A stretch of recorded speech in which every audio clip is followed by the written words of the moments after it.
पिछले 2-3 दिनों तो एक पोस्टर पूरे सोशल मीडिया ते वायरल हो रहा है ते चर्चा का विषय बनया होया वो हैगा औरतां दे ठेकियां नूं लैके। कईयां नूं लगदा कि बिल्कुल ठीक है, कईयां नूं लगदा कि नहीं गलत है, कईयां नूं लगदा कि पंजाब सरकार ये की कर रही है।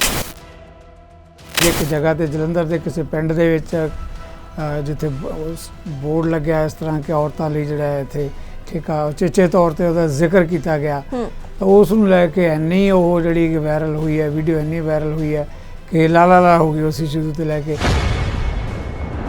मेरा ख्याल है कि हो सकता है मैं गल तो मेरी जानकारी च किसी भी एक महिला आगू ने इसका विरोध नहीं किया कि बई ठेका जिहड़ा है क्यों खुला, पर ठेका जिथे लेके लाया कि औरतों के लिए चेचे तौर पर उसका जिक्र किया गया उस नूं लैके ना नवदीप वावेला मचा। मैं लगता कि एडी कोई गल जिहड़ियां सोशल पार्टियां होंदियां, समाजिक पार्टियां, परिवारां दीयां पार्टियां, उन्हां च भी जिहड़ियां कुड़ियां विमेन जिहड़ियां ड्रिंक्स लैंदियां करदियां तो उहदे ते किसी नूं उन्हां दे माँ प्यो भी बैठे हुंदे आ, भरा भाई भी नाल बैठे हुंदे, किसी नूं कोई एतराज़ नहीं हुंदा।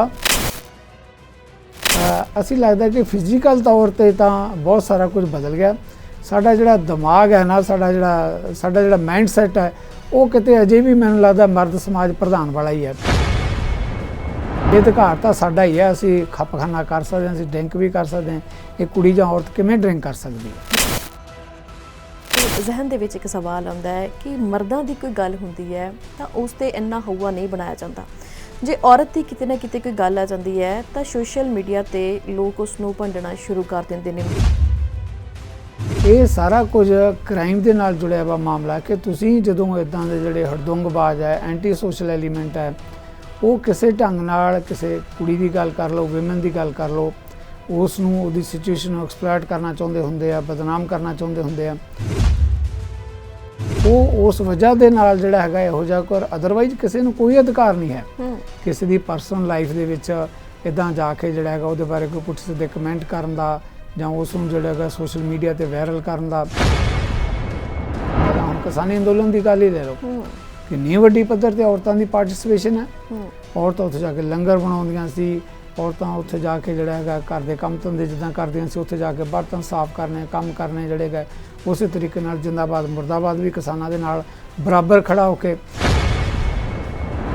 कुश्ती करने वाली औरतां चाहे मणिपुर च बैठिया औरतां चाहे किसान औरतां वो अपने हकों के प्रति अजे ठीक है कि बहुत लंबा सफ़र तय करना पएगा।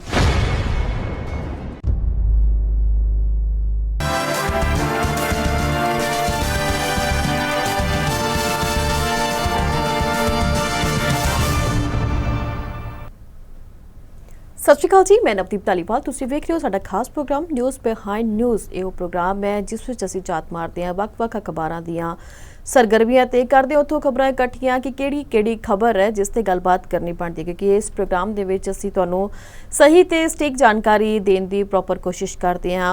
हर वो अहम मसला, हर वो पक्का मसला जिस ते गलबात करनी बनदी है, उन्ना ही मसलिਆਂ ਨੂੰ इस प्रोग्राम दे विच शामिल किया जाता है, जिस ते पूरी जानकारी दर्शकों को मुहैया करवाउण दे लई साडे नाल खास तौर पर इस प्रोग्राम दे विच शामिल होंदे ने जगतार सिंह सिद्धू जी। असीं उन्हां दा स्वागत करांगे। सत श्री अकाल सिद्धू साहब, स्वागत है। सत श्री अकाल नवदीप, मेहरबानी जी। साडे सारे दर्शक वैसे तो सिद्धू साहब नूं जाणदे ने, पर एक बार फिर भी मैं दस दवां कि वो शख्सियत ने जो हर खबर ते तिखी नज़र रखते हैं। बहुत सारे प्रोग्रामां दे विच तुसीं इन्हां नूं देखदे हो, प्रोग्राम भावें नज़रिया होवे, डिबेट होवे, आमो सामने होवे या होर भी बहुत सारे अजिहे शो हुंदे ने जिथे ये बाहर वक्-वक् लीडरां दे नाल गलबात करन दे लई चाहुंदे ने, दर्शकों के लिए चाहते होंगे ने कि सही जानकारी समय सिर पहुँचाई जाए।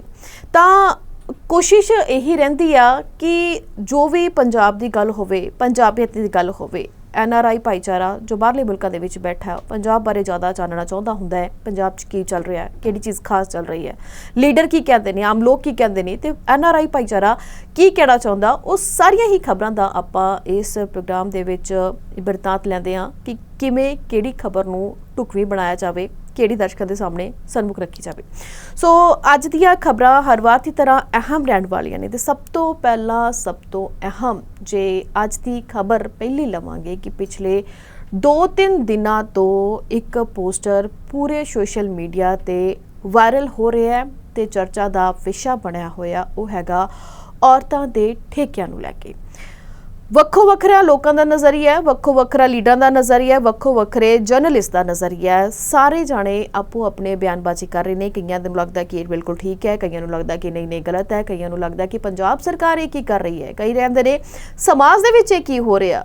ਬਹੁਤ ਜ਼ਿਆਦਾ ਹਊਆ ਜਿਹੜਾ ਉਹ ਮਚਿਆ ਹੋਇਆ। ਪਹਿਲਾਂ ਆਪਾਂ ਇਸ ਖਬਰ ਨੂੰ ਲਵਾਂਗੇ, ਸਿੱਧੂ ਸਾਹਿਬ ਵੱਲ ਪਹੁੰਚਾਂਗੇ। ਸਿੱਧੂ ਸਾਹਿਬ, ਤੁਸੀਂ ਕੀ ਕਹਿਣਾ ਚਾਹੁੰਦੇ? ਨਿਧੀ, ਬਹੁਤ ਦਿਲਚਸਪ ਸਵਾਲ ਹੈ ਜਿਸ ਮਾਮਲੇ ਦਾ ਤੁਸੀਂ ਜ਼ਿਕਰ ਕੀਤਾ। ਜਦੋਂ ਤੁਸੀਂ ਕਿਹਾ ਕਿ ਅੱਜ ਕੱਲ੍ਹ ਜਿਹੜਾ ਹੈਗਾ ਵੱਖ-ਵੱਖ ਨਜ਼ਰੀਏ ਤੋਂ ਵੱਖ-ਵੱਖ ਫੋਰਮ ਦੇ ਰਾਹੀਂ, ਮੀਡੀਆ ਦੇ ਰਾਹੀਂ ਜਾਣਕਾਰੀ ਲੈਣ ਦੀ ਕੋਸ਼ਿਸ਼ ਕੀਤੀ ਜਾਂਦੀ ਹੈ, ਅਤੇ ਸ਼ਾਇਦ ਜਿਹੜਾ ਇਹੀ ਇੱਕ ਵਜ੍ਹਾ ਹੈਗੀ ਹੈ। ਜੇ ਇੱਕ ਜਗ੍ਹਾ 'ਤੇ ਜਲੰਧਰ ਦੇ ਕਿਸੇ ਪਿੰਡ ਦੇ ਵਿੱਚ ਜਿੱਥੇ ਬੋਰਡ ਲੱਗਿਆ ਇਸ ਤਰ੍ਹਾਂ ਕਿ ਔਰਤਾਂ ਲਈ ਜਿਹੜਾ ਇੱਥੇ ਠੇਕਾ ਉਚੇਚੇ ਤੌਰ 'ਤੇ ਉਹਦਾ ਜ਼ਿਕਰ ਕੀਤਾ ਗਿਆ, ਤਾਂ ਉਸ ਨੂੰ ਲੈ ਕੇ ਇੰਨੀ ਉਹ ਜਿਹੜੀ ਵਾਇਰਲ ਹੋਈ ਹੈ, ਵੀਡੀਓ ਇੰਨੀ ਵਾਇਰਲ ਹੋਈ ਹੈ ਕਿ ਲਾ ਹੋ ਗਈ ਉਸ ਇਸ਼ੂ ਤੋਂ ਲੈ ਕੇ।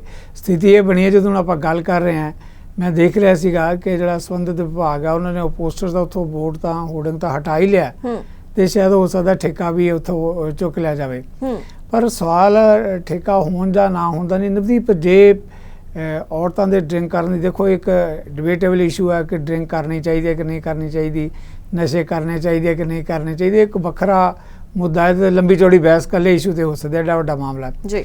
ਪਰ ਸਵਾਲ ਇਹ ਹੈ ਕਿ ਜੇ ਔਰਤਾਂ ਡਰਿੰਕ ਕਰਦੀਆਂ ਹੈ ਤੇ ਜਿਹੜਾ ਮਰਦ ਸਮਾਜ ਪ੍ਰਧਾਨ ਹੈ, ਦੇਖੋ ਹੁਣ ਜਿਹੜਾ ਇਤਰਾਜ਼ ਬੜਾ ਦਿਲਚਸਪ ਇਤਰਾਜ਼ ਹੈ, ਜਿਸ ਇਤਰਾਜ਼ ਦਾ ਤੁਸੀਂ ਜ਼ਿਕਰ ਕਰ ਰਹੇ ਹੋ। ਇਤਰਾਜ਼ ਕੀਤਾ ਕਿਹਨਾਂ ਨੇ?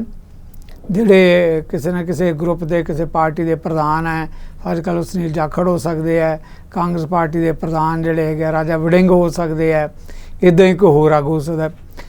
ਮੇਰਾ ਖਿਆਲ ਹੈ ਕਿ ਹੋ ਸਕਦਾ ਮੈਂ ਗੱਲ ਤੋਵਾਂ, ਮੇਰੀ ਜਾਣਕਾਰੀ 'ਚ ਕਿਸੇ ਵੀ ਇੱਕ ਮਹਿਲਾ ਆਗੂ ਨੇ ਇਸ ਦਾ ਵਿਰੋਧ ਨਹੀਂ ਕੀਤਾ ਕਿ ਬਈ ਠੇਕਾ ਜਿਹੜਾ ਹੈਗਾ ਕਿਉਂ ਖੋਲ੍ਹਿਆ ਗਿਆ। ਵੱਖਰੀ ਗੱਲ ਹੈ ਕਿ ਉੱਥੇ ਨੇੜੇ ਤੇੜੇ ਕਿਤੇ ਕਾਲਜ ਪੈਂਦੇ ਸੀ, ਉਹ ਕਾਲਜ ਦੀ ਜਿਹੜੀ ਪ੍ਰਿੰਸੀਪਲ ਹੈ ਉਹਨਾਂ ਵੱਲੋਂ ਵੀ ਕਿਹਾ ਗਿਆ ਕਿ ਬਿਲਕੁਲ ਇਹ ਅਨਐਥੀਕਲ ਹੈ, ਕਿਉਂ ਖੋਲ੍ਹਿਆ ਗਿਆ, ਨਹੀਂ ਖੋਲ੍ਹਿਆ ਜਾਣਾ ਚਾਹੀਦਾ ਸੀ। ਉਹ ਇੱਕ ਅਲੱਗ ਸਵਾਲ ਹੈਗਾ ਕਿ ਸਕੂਲਾਂ ਦੇ ਨੇੜੇ ਤੁਸੀਂ ਵਿਦਿਅਕ ਜਿਹੜੇ ਅਦਾਰੇ ਆ ਉਹਨਾਂ ਦੇ ਨੇੜੇ ਠੇਕੇ ਕਿਉਂ ਖੋਲ੍ਹਦੇ ਹੋ। ਠੀਕ ਹੈ, ਤੁਸੀਂ ਕਾਰੋਬਾਰ ਦੀ ਗੱਲ ਕਰਦੇ ਹੋ, ਸਰਕਾਰਾਂ ਆਪਣੀ ਆਮਦਨ ਵਧਾਉਣ ਦੀ ਗੱਲ ਕਰਦੀਆਂ, ਪਰ ਆਮਦਨ ਵਧਾਉਂਦਿਆਂ ਨਾਲ ਜਿਨ੍ਹਾਂ ਦੀ ਆਮਦਨ ਵਧਾਉਣੀ ਹੈ, ਜੇ ਉਹਨਾਂ ਦੇ ਆਂਗਣ, ਉਹਨਾਂ ਦੇ ਵਿਹੜੇ ਉੱਜੜ ਜਾਣਗੇ ਤਾਂ ਫਿਰ ਉਹ ਜਿਹੇ ਜਿਹੜਾ ਹੈਗਾ ਆਮਦਨ ਵਧਾਉਣ ਦਾ ਕੀ ਫਾਇਦਾ। ਉਸ ਲਿਹਾਜ਼ ਨਾਲ ਤਾਂ ਕਿਸੇ ਪ੍ਰਿੰਸੀਪਲ ਦਾ ਜਾਂ ਕਿਸੇ ਡਾਕਟਰ ਦਾ ਹਸਪਤਾਲ ਦੇ ਨੇੜੇ ਖੁੱਲ੍ਹਿਆ ਹੋਵੇ ਤਾਂ ਉਹ ਸਮਝ ਲੱਗਦੀ ਹੈ। ਪਰ ਠੇਕਾ ਜਿੱਥੇ ਲਿਖ ਕੇ ਲਾਇਆ ਕਿ ਔਰਤਾਂ ਦੇ ਲਈ ਉਚੇਚੇ ਤੌਰ 'ਤੇ ਉਹਦਾ ਜ਼ਿਕਰ ਕੀਤਾ ਗਿਆ, ਉਸ ਨੂੰ ਲੈ ਕੇ ਨਾ ਨਵਦੀਪ ਵਾਵਲਾ ਮੱਚਿਆ। ਮੈਨੂੰ ਲੱਗਦਾ ਕਿ ਐਡੀ ਕੋਈ ਗੱਲ ਨਹੀਂ। ਨਵਦੀਪ, ਜਿਸ ਸਮੇਂ 'ਚ ਅੱਜ ਆਪਾਂ ਦੇਖੋ ਐਕਚੁਅਲੀ ਕੀ ਹੈ ਕਿ ਸਮਾਜ 'ਚ ਬੜੀ ਤੇਜ਼ੀ ਨਾਲ ਚੇਂਜ ਜਾ ਰਹੀਆਂ, ਬਹੁਤ ਵੱਡੀ ਤਬਦੀਲੀਆਂ ਜਿਹੜੀਆਂ ਹੈਗੀਆਂ, ਚਾਹੇ ਆਪਾਂ ਮੀਡੀਆ 'ਚ ਕੰਮ ਕਰਦੇ ਹਾਂ, ਮੀਡੀਆ ਦੀ ਗੱਲ ਕਰ ਲਈਏ, ਬਾਕੀ ਸਿਸਟਮ ਦੀ ਗੱਲ ਕਰ ਲਈਏ, ਦੁਨੀਆ ਬਦਲ ਗਈ ਹੈ, ਪਰ ਬੜੀ ਤੇਜ਼ੀ ਨਾਲ ਬਦਲ ਰਹੀ ਹੈ। ਬਿਲਕੁਲ। ਅਤੇ ਉਹਦੇ 'ਚ ਜੇ ਪਿਛਲੇ ਦੌਰ 'ਚ, ਪਿਛਲੇ ਸਮਿਆਂ 'ਚ ਇਹ ਕਿਹਾ ਜਾਂਦਾ ਸੀ ਕਿ ਔਰਤਾਂ ਲਈ ਡਰਿੰਕ ਕਰਨੀ ਜਿਹੜੀ ਹੈਗੀ ਹੈ ਮਨਾ ਹੈਗੀ ਹੈ ਜਾਂ ਮਨਾਹੀ ਹੈ, ਇਹ ਪਾਬੰਦੀ ਕਿਹਨੇ ਲਾਈ ਸੀ? ਮਰਦ ਸਮਾਜ ਪ੍ਰਧਾਨ ਨੇ ਕਿ ਨਹੀਂ ਹੋਣਾ ਚਾਹੀਦਾ। ਅਤੇ ਹੁਣ ਤਾਂ ਆਪਾਂ ਨਵਦੀਪ ਇਹ ਦੇਖਦੇ ਹਾਂ ਕਿ ਸਾਡੀਆਂ ਜਿਹੜੀਆਂ ਸੋਸ਼ਲ ਪਾਰਟੀਆਂ ਹੁੰਦੀਆਂ, ਸਮਾਜਿਕ ਪਾਰਟੀਆਂ, ਪਰਿਵਾਰਾਂ ਦੀਆਂ ਪਾਰਟੀਆਂ, ਉਹਨਾਂ 'ਚ ਵੀ ਜਿਹੜੀਆਂ ਹੈਗੀਆਂ ਕੁੜੀਆਂ, ਵਿਮਨ ਜਿਹੜੀਆਂ ਡਰਿੰਕਸ ਲੈਂਦੀਆਂ ਕਰਦੀਆਂ, ਤਾਂ ਉਹਦੇ 'ਤੇ ਕਿਸੇ ਨੂੰ, ਉਹਨਾਂ ਦੇ ਮਾਂ ਪਿਓ ਵੀ ਬੈਠੇ ਹੁੰਦੇ ਆ, ਭਰਾ ਭਾਈ ਵੀ ਨਾਲ ਬੈਠੇ ਹੁੰਦੇ, ਕਿਸੇ ਨੂੰ ਕੋਈ ਇਤਰਾਜ਼ ਨਹੀਂ ਹੁੰਦਾ। ਜੇ ਤੁਸੀਂ ਸਿਸਟਮ 'ਚ ਰਹਿ ਕੇ ਕੋਈ ਡਰਿੰਕ ਕਰਦਾ, ਚਾਹੇ ਮਰਦ ਹੈ ਅਤੇ ਚਾਹੇ ਔਰਤ ਹੈ, ਉਹਦੇ 'ਤੇ ਕੀ ਇਤਰਾਜ਼ ਕਿਸੇ ਨੂੰ ਹੋ ਸਕਦਾ? ਇਹ ਮੈਨੂੰ ਨਹੀਂ ਸਮਝ ਲੱਗਦੀ ਕਿ ਵੀ ਇਹ ਸਮਾਜ ਕਿੱਥੋਂ ਦੀ ਗੱਲ ਇਹ ਬਣੀ ਹੈ। ਮੈਂ ਦੀ ਬਹੁਤ ਜਦੋਂ ਮੈਂ ਟ੍ਰਿਬਿਊਨ 'ਚ ਜਰਨਲਿਸਟ ਕੰਮ ਕਰਦਾ ਸੀ ਤਾਂ ਮੇਰਾ ਬੇਟਾ ਛੋਟਾ ਜਿਹਾ ਸੀ, ਉਹ ਦੌੜਾ ਆਪਣੀ ਮੰਮਾ ਕੋਲ ਆਇਆ, ਕਹਿੰਦਾ ਮੰਮਾ ਦੇਖੋ ਜਰਨਲਿਸਟ ਜਿਹੜੀ ਹੈਗੀ ਡਰਿੰਕ ਕਰ ਰਹੀ ਹੈ। ਅਤੇ ਉਹਨੇ ਕਿਹਾ ਨਹੀਂ ਬੇਟੇ ਵੀ ਇੱਦਾਂ ਦੀ ਗੱਲ ਨਹੀਂ, ਉਹ ਕੋਲਡ ਡਰਿੰਕ ਲੈ ਰਹੀ ਹੋਣੀ ਆ। ਕਹਿੰਦੀ ਨਹੀਂ ਮੰਮਾ, ਉਹ ਉੱਥੋਂ ਜਾ ਕੇ ਲੈ ਰਹੀ ਹੈ ਜਿੱਥੋਂ ਸਾਰੇ ਹੋਰ ਅੰਕਲ ਜਿਹੜੇ ਹੈਗੇ ਡਰਿੰਕ ਲੈ ਰਹੇ ਆ। ਉਹਨੂੰ ਬੜਾ ਅਚੰਭਾ ਲੱਗਿਆ। ਸ਼ਾਇਦ ਹੋ ਸਕਦਾ ਕਿ ਛੋਟੇ ਬੱਚੇ ਲਈ ਅਚੰਭਾ ਹੋ ਸਕਦੀ ਹੈ ਇਹ ਗੱਲ, ਪਰ ਇਹ ਕੀ ਇਹਦੇ 'ਚ ਐਡਾ ਗੁਨਾਹ ਵਾਲੀ ਗੱਲ ਹੈ? ਜੇ ਇੱਕ ਔਰਤ ਡਰਿੰਕ ਕਰਦੀ ਹੈ, ਮਰਦ ਡਰਿੰਕ ਕਰਦੇ ਤਾਂ ਔਰਤ ਡਰਿੰਕ ਕਿਉਂ ਨਹੀਂ ਕਰ ਸਕਦੀ? ਜੇ ਸਵਾਲ ਇਹ ਹੈ ਕਿ ਤੁਸੀਂ ਇੱਕ ਲਿਮਟ ਤੋਂ ਬਾਹਰ ਜਾ ਕੇ ਕਾਨੂੰਨ ਆਪਣੇ ਹੱਥ 'ਚ ਲੈਂਦੇ ਹੋ। ਆਪਾਂ ਦੇਖਦੇ ਹਾਂ ਨਾ, ਹੁਣ ਉਹਦੀ ਆਪਾਂ ਚੰਡੀਗੜ੍ਹ 'ਚ ਰਹਿੰਦੇ ਹਾਂ, ਆਪਾਂ ਜਦੋਂ ਸੀਟ ਬੈਲਟ ਦੀ ਗੱਲ ਕਰਦੇ ਹਾਂ, ਚਾਹੇ ਮਰਦ ਹੈ ਚਾਹੇ ਔਰਤ ਹੈ, ਲਾ ਕੇ ਦਿਖਾਊਗਾ, ਆਪਾਂ ਵੀ ਨਹੀਂ ਲਾਉਂਦੇ, ਸਾਰਿਆਂ ਲਈ ਇੱਕੋ ਜਿਹਾ ਕਾਨੂੰਨ ਹੈ ਜੀ। ਇੱਦਾਂ ਹੀ ਜੇ ਤੁਸੀਂ ਡਰਿੰਕ ਕਰਕੇ ਗੱਡੀ ਡਰਾਈਵ ਕਰਦੇ ਹੋ, ਚਾਹੇ ਮਰਦ ਹੈ ਚਾਹੇ ਔਰਤ ਹੈ, ਉਹ ਨੁਕਸਾਨ ਵੀ ਬਰਾਬਰੀ ਹੈ ਅਤੇ ਕਾਨੂੰਨ ਵੀ ਸਾਰਿਆਂ ਲਈ ਬਰਾਬਰੀ ਲਾਗੂ ਹੁੰਦਾ ਹੈ। ਉਹ ਗੱਲ ਤਾਂ ਅਲੱਗ ਹੈਗੀ ਹੈ। ਪਰ ਇਹ ਹੈ ਕਿ ਜੇ ਤੁਸੀਂ ਜ਼ਿਆਦਾ ਡਰਿੰਕ ਕਰਕੇ, ਕਈ ਵਾਰ ਕੀ ਹੁੰਦਾ ਹੈ ਕਿ ਕਈ ਵਾਰ ਨੌਜਵਾਨ ਮੁੰਡੇ ਵੀ ਕਿਤੇ ਜਿਹੜੇ ਟੋਲੀਆਂ ਇਕੱਠੀਆਂ ਹੋ ਕੇ ਖੁਰਦਮ ਮਚਾਉਂਦੇ ਆ, ਪੁਲਿਸ ਵੀ ਪਹੁੰਚਦੀ ਹੈ, ਉੱਥੇ ਰੌਲਾ ਰੱਪਾ ਪੈਂਦਾ ਹੈ, ਆਂਢੀ ਗੁਆਂਢੀ ਜਾਂ ਹੋਰ ਕਹਿ ਲਈਏ ਜਿਹੜੀ ਸਿਵਲ ਸੁਸਾਇਟੀ ਡਿਸਟਰਬ ਹੁੰਦੀ ਹੈ, ਉਹ ਮਾਮਲਾ ਅਲੱਗ ਹੈਗਾ। ਪਰ ਜੇ ਕੋਈ ਆਪਣੀ ਸੁਸਾਇਟੀ 'ਚ ਬੈਠ ਕੇ ਡਰਿੰਕ ਕਰ ਰਿਹਾ ਹੈ, ਚਾਹੇ ਵਿਮਨ ਹੈ, ਚਾਹੇ ਗਰਲ ਹੈ, ਚਾਹੇ ਨੌਜਵਾਨ ਲੜਕੇ ਹੈ, ਇਹਦੇ ਤੇ ਕੀ ਇਤਰਾਜ਼ ਹੈ? ਇਹ ਇੰਨੀ ਜ਼ਿਆਦਾ ਜਿਹੜੀ ਹੈਗੀ ਹੈ ਸੋਸ਼ਲ ਮੀਡੀਆ ਤੇ ਵਾਇਰਲ ਹੋ ਰਹੀ ਹੈ, ਜਿਵੇਂ ਪਤਾ ਨਹੀਂ ਕੀ ਕੋਈ ਹਰਾਮ, ਪਤਾ ਨਹੀਂ ਕਿੱਡਾ ਕੁ ਵੱਡਾ ਕੋਈ ਗੁਨਾਹ ਹੋ ਗਿਆ ਇਸ ਗੱਲ ਦੇ ਉੱਤੇ ਕਿ ਵੀ ਮਤਲਬ ਕਿ ਹਰ ਅਧਿਕਾਰ ਮਰਦ ਲਈ। ਆਪਾਂ ਅੱਗੇ ਜਾ ਕੇ ਹੋਰਾਂ ਮੁੱਦਿਆਂ ਤੇ ਵੀ ਗੱਲ ਕਰਾਂਗੇ, ਪਰ ਮਰਦ ਸਮਾਜ ਇੰਨਾ ਡੋਮੀਨੇਟ ਕਰਦਾ, ਕਹਿੰਦਾ ਕਿ ਜੇ ਮੈਂ ਕਵਾਂ ਤਾਂ ਫਿਰ ਤਾਂ ਔਰਤ ਡਰਿੰਕ ਕਰ ਸਕਦੀ ਹੈ, ਜੇ ਮਰਦ ਸਮਾਜ ਨਹੀਂ ਚਾਹੁੰਦਾ ਤਾਂ ਕਹਿੰਦੇ ਫਿਰ ਔਰਤ ਡਰਿੰਕ ਨਹੀਂ ਕਰ ਸਕਦੀ। ਹਾਂ, ਜੇ ਉਹ ਜ਼ਾਤੀ ਕੋਈ ਇੱਦਾਂ ਦੀ ਆਪਣਾ ਕਰੇਗੀ, ਆਪਾਂ ਕਈ ਥਾਵਾਂ 'ਤੇ ਦੇਖਦੇ ਹਾਂ ਕਿ ਕੁਝ ਕੁੜੀਆਂ ਨੇ, ਫਰਜ਼ ਕਰ ਲਓ ਚੰਡੀਗੜ੍ਹ 'ਚ ਇੱਕ ਦੋ ਵਾਰੀ ਇੱਦਾਂ ਦੀ ਆਪਾਂ ਮੀਡੀਆ ਕਰਮੀ, ਆਪਾਂ ਨੂੰ ਪਤਾ ਇਸ ਗੱਲ ਦਾ, ਉਹਨਾਂ ਜ਼ਿਆਦਾ ਡਰਿੰਕ ਕਰਕੇ ਥੋੜ੍ਹਾ ਜਿਹਾ ਹੋ ਹੱਲਾ ਮਚਾਇਆ, ਉੱਥੇ ਪੁਲਿਸ ਵਾਲੇ ਇਕੱਠੇ, ਤਮਾਸ਼ਬੀਨ ਨਾਲ ਵੀਡੀਓ ਵਾਇਰਲ ਕਿ ਦੇਖੋ ਜੀ ਕੀ ਹੋ ਰਿਹਾ, ਤਮਾਸ਼ਾ ਬਣਦਾ ਹੈ। ਇਹ ਤਮਾਸ਼ਾ ਤਾਂ ਕਿਸੇ ਦਾ ਵੀ ਬਣ ਸਕਦਾ, ਇਸ ਦਾ ਡਰਿੰਕ ਕਰਨ ਨਾਲ ਕੋਈ ਰੌਲਾ ਨਹੀਂ। ਕਿਸੇ ਸੁਸਾਇਟੀ 'ਚ ਕੋਈ ਗਲਤ ਕੰਮ ਕਰੇਗਾ ਤਾਂ ਉਹਦਾ ਤਮਾਸ਼ਾ ਬਣੇਗਾ, ਪਰ ਆਈ ਥਿੰਕ ਇਹ ਖਾਮਖਾਹ ਦਾ ਇੱਕ ਇੱਦਾਂ ਦਾ ਬਾਬੇੜਾ ਖੜਾ ਕੀਤਾ ਗਿਆ ਕਿ ਦੇਖੋ ਜੀ ਔਰਤਾਂ ਨਹੀਂ ਠੱਕੇ ਦੀ ਗੱਲ, ਜਿਵੇਂ ਪਤਾ ਨਹੀਂ ਕੋਈ ਅਸਮਾਨ ਤੋਂ ਕੀ ਤੂਫਾਨ ਉਤਰ ਕੇ ਆ ਗਿਆ, ਵਿਆਹ ਤੱਕ ਕਦੇ ਕੋਈ ਦੇਖਿਆ ਹੀ ਨਹੀਂ। ਸੋ ਹੁਣ ਅਸੀਂ ਲੱਗਦਾ ਕਿ ਫਿਜ਼ੀਕਲ ਤੌਰ 'ਤੇ ਤਾਂ ਬਹੁਤ ਸਾਰਾ ਕੁਝ ਬਦਲ ਗਿਆ। ਸਾਡਾ ਜਿਹੜਾ ਦਿਮਾਗ ਹੈ ਨਾ, ਸਾਡਾ ਜਿਹੜਾ ਮਾਈਂਡ ਸੈਟ ਹੈ, ਉਹ ਕਿਤੇ ਅਜੇ ਵੀ ਮੈਨੂੰ ਲੱਗਦਾ ਮਰਦ ਸਮਾਜ ਪ੍ਰਧਾਨ ਵਾਲਾ ਹੀ ਹੈ ਕਿ ਨਹੀਂ, ਇਹ ਅਧਿਕਾਰ ਤਾਂ ਸਾਡਾ ਹੀ ਹੈ, ਅਸੀਂ ਖਪਖਾਨਾ ਕਰ ਸਕਦੇ ਹਾਂ, ਅਸੀਂ ਡਰਿੰਕ ਵੀ ਕਰ ਸਕਦੇ ਹਾਂ, ਇਹ ਕੁੜੀ ਜਾਂ ਔਰਤ ਕਿਵੇਂ ਡਰਿੰਕ ਕਰ ਸਕਦੀ ਹੈ। ਜੀ ਬਿਲਕੁਲ। ਤਾਂ ਇਸ ਮਸਲੇ ਤੇ ਆਪਾਂ ਗੱਲਬਾਤ ਕਰ ਰਹੇ ਹਾਂ, ਪਰ ਮੇਨ ਸਿੱਧੂ ਸਾਹਿਬ ਮੇਰੇ ਜ਼ਹਿਨ ਦੇ ਵਿੱਚ ਇੱਕ ਸਵਾਲ ਆਉਂਦਾ ਹੈ ਕਿ ਮਰਦਾਂ ਦੀ ਕੋਈ ਗੱਲ ਹੁੰਦੀ ਹੈ ਤਾਂ ਉਸ 'ਤੇ ਇੰਨਾ ਹਊਆ ਨਹੀਂ ਬਣਾਇਆ ਜਾਂਦਾ, ਜੇ ਔਰਤ ਦੀ ਕਿਤੇ ਨਾ ਕਿਤੇ ਕੋਈ ਗੱਲ ਆ ਜਾਂਦੀ ਹੈ ਤਾਂ ਸੋਸ਼ਲ ਮੀਡੀਆ ਤੇ ਲੋਕ ਉਸ ਨੂੰ ਭੰਡਣਾ ਸ਼ੁਰੂ ਕਰ ਦਿੰਦੇ ਨੇ ਉਹਨਾਂ ਦੇ ਖਿਲਾਫ। ਜਿੰਨਾ ਉਹਨਾਂ ਤੋਂ ਹੋ ਸਕੇ, ਇਕੱਲੀ ਫੇਕ ਆਈਡੀਜ਼ ਨਹੀਂ, ਫੇਕ ਆਈਡੀਜ਼ ਵਾਲਿਆਂ ਨੇ ਤਾਂ ਜੋ ਗੰਦ ਪਾਉਣਾ ਉਹ ਪਾਉਂਦੇ ਹੀ ਨੇ, ਤੇ ਜਿਨ੍ਹਾਂ ਦੀਆਂ ਅਸਲੀ ਵਾਲੀਆਂ ਆਈਡੀਜ਼ ਵੀ ਬਣੀਆਂ ਹੁੰਦੀਆਂ ਨੇ ਉਹ ਵੀ ਜਿੰਨਾ ਉਹਨਾਂ ਤੋਂ ਬੋਲਿਆ ਜਾਂਦਾ ਉਹ ਓਨਾ ਬੋਲਦੇ ਨੇ ਤੇ ਓਨਾ ਹੀ ਕਮੈਂਟਸ ਕਰਦੇ ਨੇ। ਤੁਸੀਂ ਇਸ ਬਾਰੇ ਕੀ ਕਹੋ? ਐਗਜ਼ੈਕਟਲੀ ਨਵਦੀਪ, ਸਾਡਾ ਜਿਹੜਾ ਸਿਸਟਮ ਹੈ ਨਾ, ਗੱਲ ਜਿਹੜੀ ਆਪਾਂ ਪਹਿਲਾਂ ਵੀ ਗੱਲ ਕਰ ਰਹੇ, ਦਰਅਸਲ ਗੱਲ ਸਿਸਟਮ 'ਤੇ ਆ ਕੇ ਰੁਕ ਜਾਂਦੀ ਹੈ, ਮਾਮਲੇ ਚਲੋ ਹੋਰ ਵੱਡੇ ਪਾਸੇ ਚਲੇ ਜਾਂਦੇ ਆ। ਹੁਣ ਜਿਵੇਂ ਜਬਰ ਜਨਾਹ ਦੀ ਗੱਲ ਹੈ, ਪਾਰਲੀਮੈਂਟ ਸਿਸਟਮ ਬਿੱਲ ਆ ਰਿਹਾ, ਫਾਂਸੀ ਦੀ ਗੱਲ ਹੋ ਰਹੀ ਹੈ, ਹੋਰ ਕਈ ਕੁਝ ਹੋ ਰਿਹਾ। ਇਹ ਸਾਰਾ ਕੁਝ ਕ੍ਰਾਈਮ ਦੇ ਨਾਲ ਜੁੜਿਆ ਵਾ ਮਾਮਲਾ ਕਿ ਤੁਸੀਂ ਜਦੋਂ ਇੱਦਾਂ ਦੇ ਜਿਹੜੇ ਹੜਦੁੰਗਬਾਜ਼ ਹੈ, ਐਂਟੀ ਸੋਸ਼ਲ ਐਲੀਮੈਂਟ ਹੈ, ਉਹ ਕਿਸੇ ਢੰਗ ਨਾਲ ਕਿਸੇ ਕੁੜੀ ਦੀ ਗੱਲ ਕਰ ਲਓ, ਵਿਮਨ ਦੀ ਗੱਲ ਕਰ ਲਓ, ਉਸ ਨੂੰ ਉਹਦੀ ਸਿਚੁਏਸ਼ਨ ਨੂੰ ਐਕਸਪਲੋਇਟ ਕਰਨਾ ਚਾਹੁੰਦੇ ਹੁੰਦੇ ਆ, ਬਦਨਾਮ ਕਰਨਾ ਚਾਹੁੰਦੇ ਹੁੰਦੇ ਆ, ਉਹ ਉਸ ਵਜ੍ਹਾ ਦੇ ਨਾਲ ਜਿਹੜਾ ਹੈਗਾ ਇਹੋ ਜਿਹਾ ਕੋਈ, ਅਦਰਵਾਈਜ਼ ਕਿਸੇ ਨੂੰ ਕੋਈ ਅਧਿਕਾਰ ਨਹੀਂ ਹੈ ਕਿਸੇ ਦੀ ਪਰਸਨਲ ਲਾਈਫ ਦੇ ਵਿੱਚ ਇੱਦਾਂ ਜਾ ਕੇ ਜਿਹੜਾ ਹੈਗਾ ਉਹਦੇ ਬਾਰੇ ਕੋਈ ਪੁੱਠੇ ਸਿੱਧੇ ਕਮੈਂਟ ਕਰਨ ਦਾ, ਜਾਂ ਉਸ ਨੂੰ ਜਿਹੜਾ ਹੈਗਾ ਸੋਸ਼ਲ ਮੀਡੀਆ 'ਤੇ ਵਾਇਰਲ ਕਰਨ ਦਾ, ਜਾਂ ਇੱਦਾਂ ਦੇ ਕੋਈ ਟਿੱਪਣੀ ਸਮਾਜਿਕ ਤੌਰ 'ਤੇ ਕਰਨ ਦਾ। ਇਹਦੇ ਬਾਰੇ ਔਰਤਾਂ 'ਚ ਹੁਣ ਵੈਸੇ ਬਹੁਤ ਵੱਡੀ ਪੱਧਰ 'ਤੇ ਜਾਗਰਤੀ ਹੈ। ਹੁਣ ਜੇ ਆਪਾਂ ਦੇਖਦੇ ਹਾਂ, ਦੇਖੋ ਮਨੀਪੁਰ 'ਚ ਬਹੁਤ ਕੁਝ ਹੋਇਆ। ਆਪਣਾ ਅੱਜ ਦੇ ਮੁੱਦੇ 'ਤੇ ਆਪਾਂ ਵੱਖਰੇ ਮੁੱਦੇ 'ਤੇ ਗੱਲ ਕਰ ਰਹੇ ਹਾਂ, ਪਰ ਮੈਂ ਉਸ ਲਿਹਾਜ਼ ਨਾਲ ਗੱਲ ਕਰ ਰਿਹਾ ਕਿ ਔਰਤਾਂ ਨੇ ਹੁਣ ਸਮਾਜ ਦੇ ਅੰਦਰ ਉਹ ਨਵਦੀਪ ਸਮਾਂ ਨਹੀਂ ਰਿਹਾ ਜਿਹੜਾ ਅੱਜ ਤੋਂ 40-50 ਸਾਲ ਪਹਿਲਾਂ। ਹੁਣ ਕਿਸਾਨੀ ਅੰਦੋਲਨ ਦੀ ਗੱਲ ਹੀ ਲੈ ਲਓ, ਕਿੰਨੀ ਵੱਡੀ ਪੱਧਰ 'ਤੇ ਔਰਤਾਂ ਦੀ ਪਾਰਟੀਸਪੇਸ਼ਨ ਹੈ। ਔਰਤਾਂ ਉੱਥੇ ਜਾ ਕੇ ਲੰਗਰ ਬਣਾਉਂਦੀਆਂ ਸੀ, ਔਰਤਾਂ ਉੱਥੇ ਜਾ ਕੇ ਜਿਹੜਾ ਹੈਗਾ ਘਰ ਦੇ ਕੰਮ ਧੰਦੇ ਜਿੱਦਾਂ ਕਰਦੀਆਂ ਸੀ, ਉੱਥੇ ਜਾ ਕੇ ਬਰਤਨ ਸਾਫ਼ ਕਰਨੇ, ਕੰਮ ਕਰਨੇ ਜਿਹੜੇ ਹੈਗੇ, ਉਸੇ ਤਰੀਕੇ ਨਾਲ ਜਿੰਦਾਬਾਦ ਮੁਰਦਾਬਾਦ ਵੀ ਕਿਸਾਨਾਂ ਦੇ ਨਾਲ ਬਰਾਬਰ ਖੜਾ ਹੋ ਕੇ। ਅਤੇ ਹੁਣ ਇੰਝ ਹੀ ਜਿਹੜਾ ਹੈਗਾ ਮਨੀਪੁਰ ਦੇ ਵਿੱਚ ਵੀ ਜਿੱਥੇ ਜ਼ਿਆਦਤੀ ਹੋਈ ਹੈ, ਮੈਂ ਦੇਖ ਰਿਹਾ ਕਿ ਔਰਤਾਂ ਦੇ ਵੱਡੇ ਵੱਡੇ ਇਕੱਠ ਹੁੰਦੇ ਆ ਜਿਹੜੇ ਉਹ ਜਾ ਕੇ ਪ੍ਰੋਟੈਸਟ ਕਰਦੇ ਵੀ ਕਿਉਂ ਔਰਤਾਂ ਦੇ ਖਿਲਾਫ ਜ਼ਿਆਦਤੀ ਹੋ ਰਹੀ ਹੈ। ਹੁਣ ਮਹਿਲਾ ਫੈਡਰੇਸ਼ਨ ਦਾ ਮਾਮਲਾ ਹੀ ਲਾ ਲਓ, ਮਹਿਲਾ ਕੁੜੀਆਂ ਨੇ ਜਿਹੜੀਆਂ ਪਹਿਲਵਾਨ ਲੜਕੀਆਂ ਹੈਗੀਆਂ, ਉਹਨਾਂ ਨੇ ਪ੍ਰੋਟੈਸਟ ਕੀਤੇ ਕਿ ਨਹੀਂ ਕੀਤੇ ਜੀ? ਔਰ ਉਹਦੀ ਵਜ੍ਹਾ ਹੈਗੀ ਹੈ, ਜਦੋਂ ਆਪਾਂ ਅੱਜ ਦੇ ਦਿਨ 'ਤੇ ਗੱਲ ਕਰ ਰਹੇ ਹਾਂ ਤਾਂ ਇਹ ਵੀ ਹੋਇਆ ਕਿ ਪੰਜਾਬ ਤੇ ਹਰਿਆਣਾ ਹਾਈ ਕੋਰਟ ਨੇ ਜਿਹੜਾ ਮਹਿਲਾ ਫੈਡਰੇਸ਼ਨ ਦੀ ਜਿਹੜੀ ਚੋਣ ਸੀ, ਆਪਣਾ ਕੁਸ਼ਤੀ ਫੈਡਰੇਸ਼ਨ ਦੀ ਜਿਹੜੀ ਚੋਣ ਸੀ, ਉਹ ਫੈਡਰੇਸ਼ਨ ਦੀ ਚੋਣ ਦੇ ਉੱਤੇ ਜਿਹੜਾ ਅਗਲੇ ਦਿਨ ਲਈ ਜਿਹੜਾ ਕੁਝ ਰੋਕ ਲਗਾ ਦਿੱਤੀ ਹੈ ਕਿ ਅਗਲੇ ਦਿਨ ਦੇਖਿਆ ਜਾਏਗਾ ਕਿ ਕਿਸ ਢੰਗ ਨਾਲ ਚੋਣ ਹੋਣੀ ਹੈ। ਸੋ ਸਵਾਲ ਹੈ ਕਿ ਸਮਾਜ ਹੁਣ ਜਾਗਰੂਕ ਹੈ, ਚਾਹੇ ਕੁਸ਼ਤੀ ਕਰਨ ਵਾਲੀਆਂ ਔਰਤਾਂ, ਚਾਹੇ ਮਨੀਪੁਰ 'ਚ ਬੈਠੀਆਂ ਔਰਤਾਂ, ਤੇ ਚਾਹੇ ਕਿਸਾਨ ਔਰਤਾਂ ਹੈ, ਉਹ ਆਪਣੇ ਹੱਕਾਂ ਦੇ ਪ੍ਰਤੀ ਅਜੇ ਇਹ ਠੀਕ ਹੈ ਕਿ ਬਹੁਤ ਲੰਬਾ ਸਫ਼ਰ ਤੈਅ ਕਰਨਾ ਪਏਗਾ। ਅਜੇ ਵੀ ਮੇਰੇ ਵਰਗੇ ਜਿਹੜੇ ਪਿੰਡਾਂ 'ਚ ਸਰਪੰਚ ਹੈਗੇ, ਜਿਹਦੀ ਘਰ ਵਾਲੀ ਬੀਵੀ ਸਰਪੰਚ ਹੈ ਤਾਂ ਉਹ ਕਹਿੰਦਾ ਮੈਂ ਹੀ ਸਰਪੰਚ ਹਾਂ, ਫੋਨ ਘਰੇ ਕਰਕੇ ਦੇਖੋ ਜਿੱਥੇ ਕਿਤੇ ਮਹਿਲਾ ਕੋਈ ਸਰਪੰਚ ਚੁਣੀ ਗਈ ਹੋਵੇ, ਉਹ ਕਹਿੰਦੇ ਕੌਣ ਬੋਲਦਾ, ਅੱਗੋਂ ਕਹੂਗਾ ਕਿ ਮੈਂ ਸਰਪੰਚ ਬੋਲਦਾ। ਸੋ ਜਿਹਦੀ ਘਰ ਵਾਲੀ ਸਰਪੰਚ, ਉਹ ਆਪਣੇ ਆਪ ਨੂੰ ਸਰਪੰਚ ਹੀ ਸਮਝਦਾ। ਸੋ ਅਜੇ ਇਹ ਜਿਹੀ ਸਥਿਤੀ ਹੈ, ਬਹੁਤ ਕੁਝ ਕਰਨ ਦੀ ਲੋੜ ਹੈ, ਪਰ ਇਹਦੇ ਬਾਵਜੂਦ ਵੀ ਔਰਤ ਆਪਣੇ ਹੱਕਾਂ ਪ੍ਰਤੀ ਜਾਗਰੂਕ ਹੈ ਔਰ ਹਰ ਫੀਲਡ ਦੇ ਵਿੱਚ ਅੱਗੇ ਨਾਲੋਂ ਮੋਹਰੀ ਆ, ਲੜਾਈ ਵੀ ਲੜ ਰਹੀਆਂ ਜਿੱਥੇ ਉਹਨਾਂ ਨੂੰ ਲੋੜ ਹੈ, ਹਰ ਫਰੰਟ ਦੇ ਉੱਤੇ ਆ ਕੇ ਲੜਾਈ ਵੀ ਲੜਦੀਆਂ।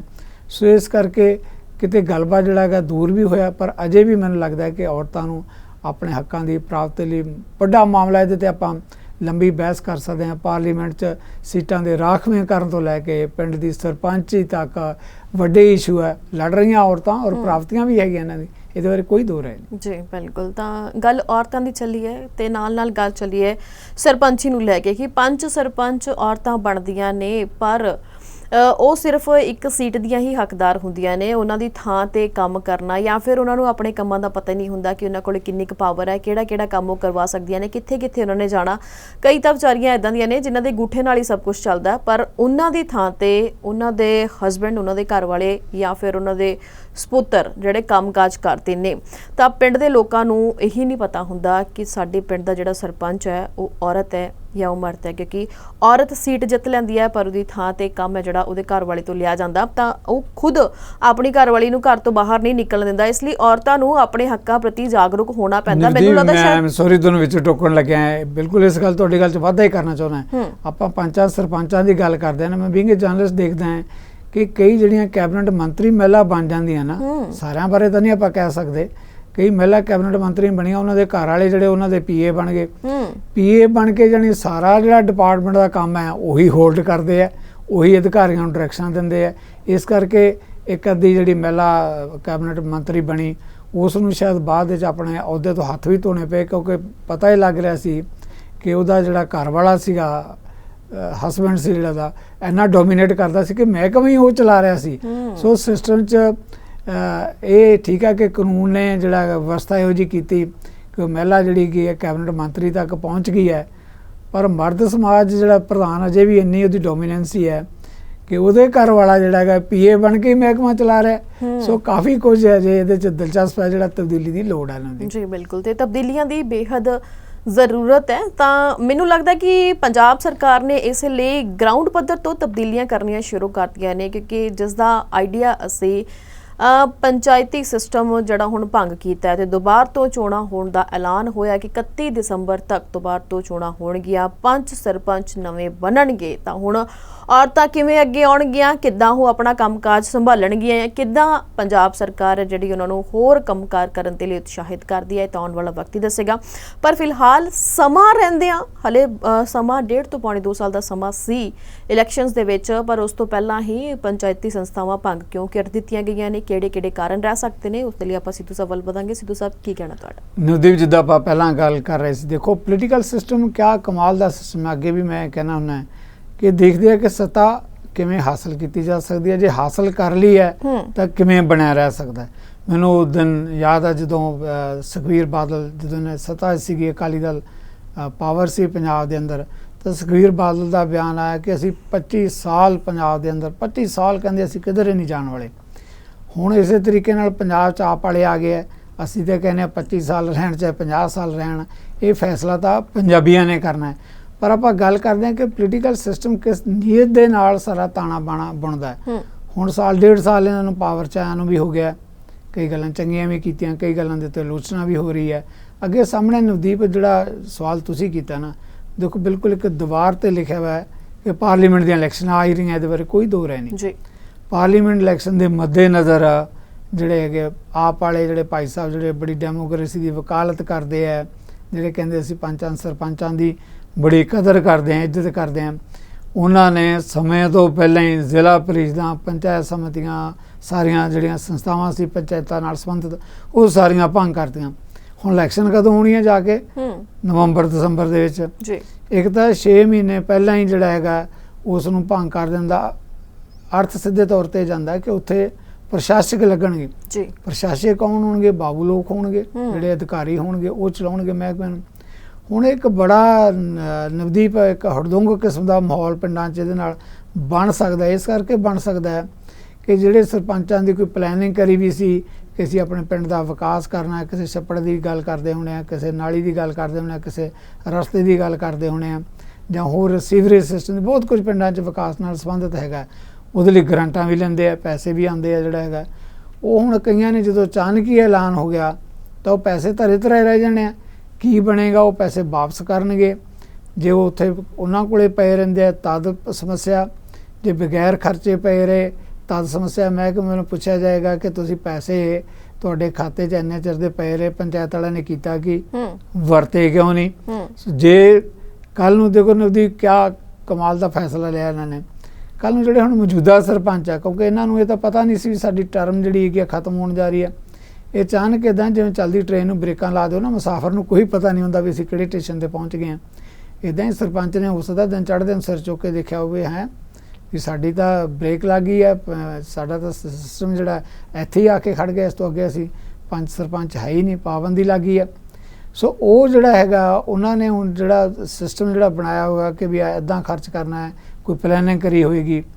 ਹੁਣ ਜਦੋਂ ਕੱਲ ਨੂੰ ਸਰਪੰਚ ਬਦਲ ਕੇ ਫਰਜ਼ ਕਰ ਲਓ, ਇੱਕ ਉਹ ਪੁਰਾਣਾ ਸਰਪੰਚ ਜਿੱਤ ਕੇ ਆ ਜੇ ਵੱਖਰੀ ਗੱਲ ਹੈ, ਨਵਾਂ ਸਰਪੰਚ ਜਿੱਤ ਕੇ ਆਏਗਾ ਵੀ ਜੇ ਦੂਜੀ ਧਿਰ ਦਾ ਜਿੱਤ ਕੇ ਆਏਗਾ, ਪਹਿਲਾਂ ਤਾਂ ਹਿਸਾਬ ਕਿਤਾਬ ਮੰਗੇਗਾ ਉਹਦੇ ਕੋਲੋਂ ਕਿ ਆਹ ਦੱਸੋ ਪੈਸੇ ਕਿੱਥੇ ਕਿੱਥੇ ਖਰਚੇ ਗਏ ਹੈ, ਇੰਨੇ ਪੈਸੇ ਕਢਵਾਏ ਆ, ਗਏ ਕਿੱਧਰ ਨੂੰ।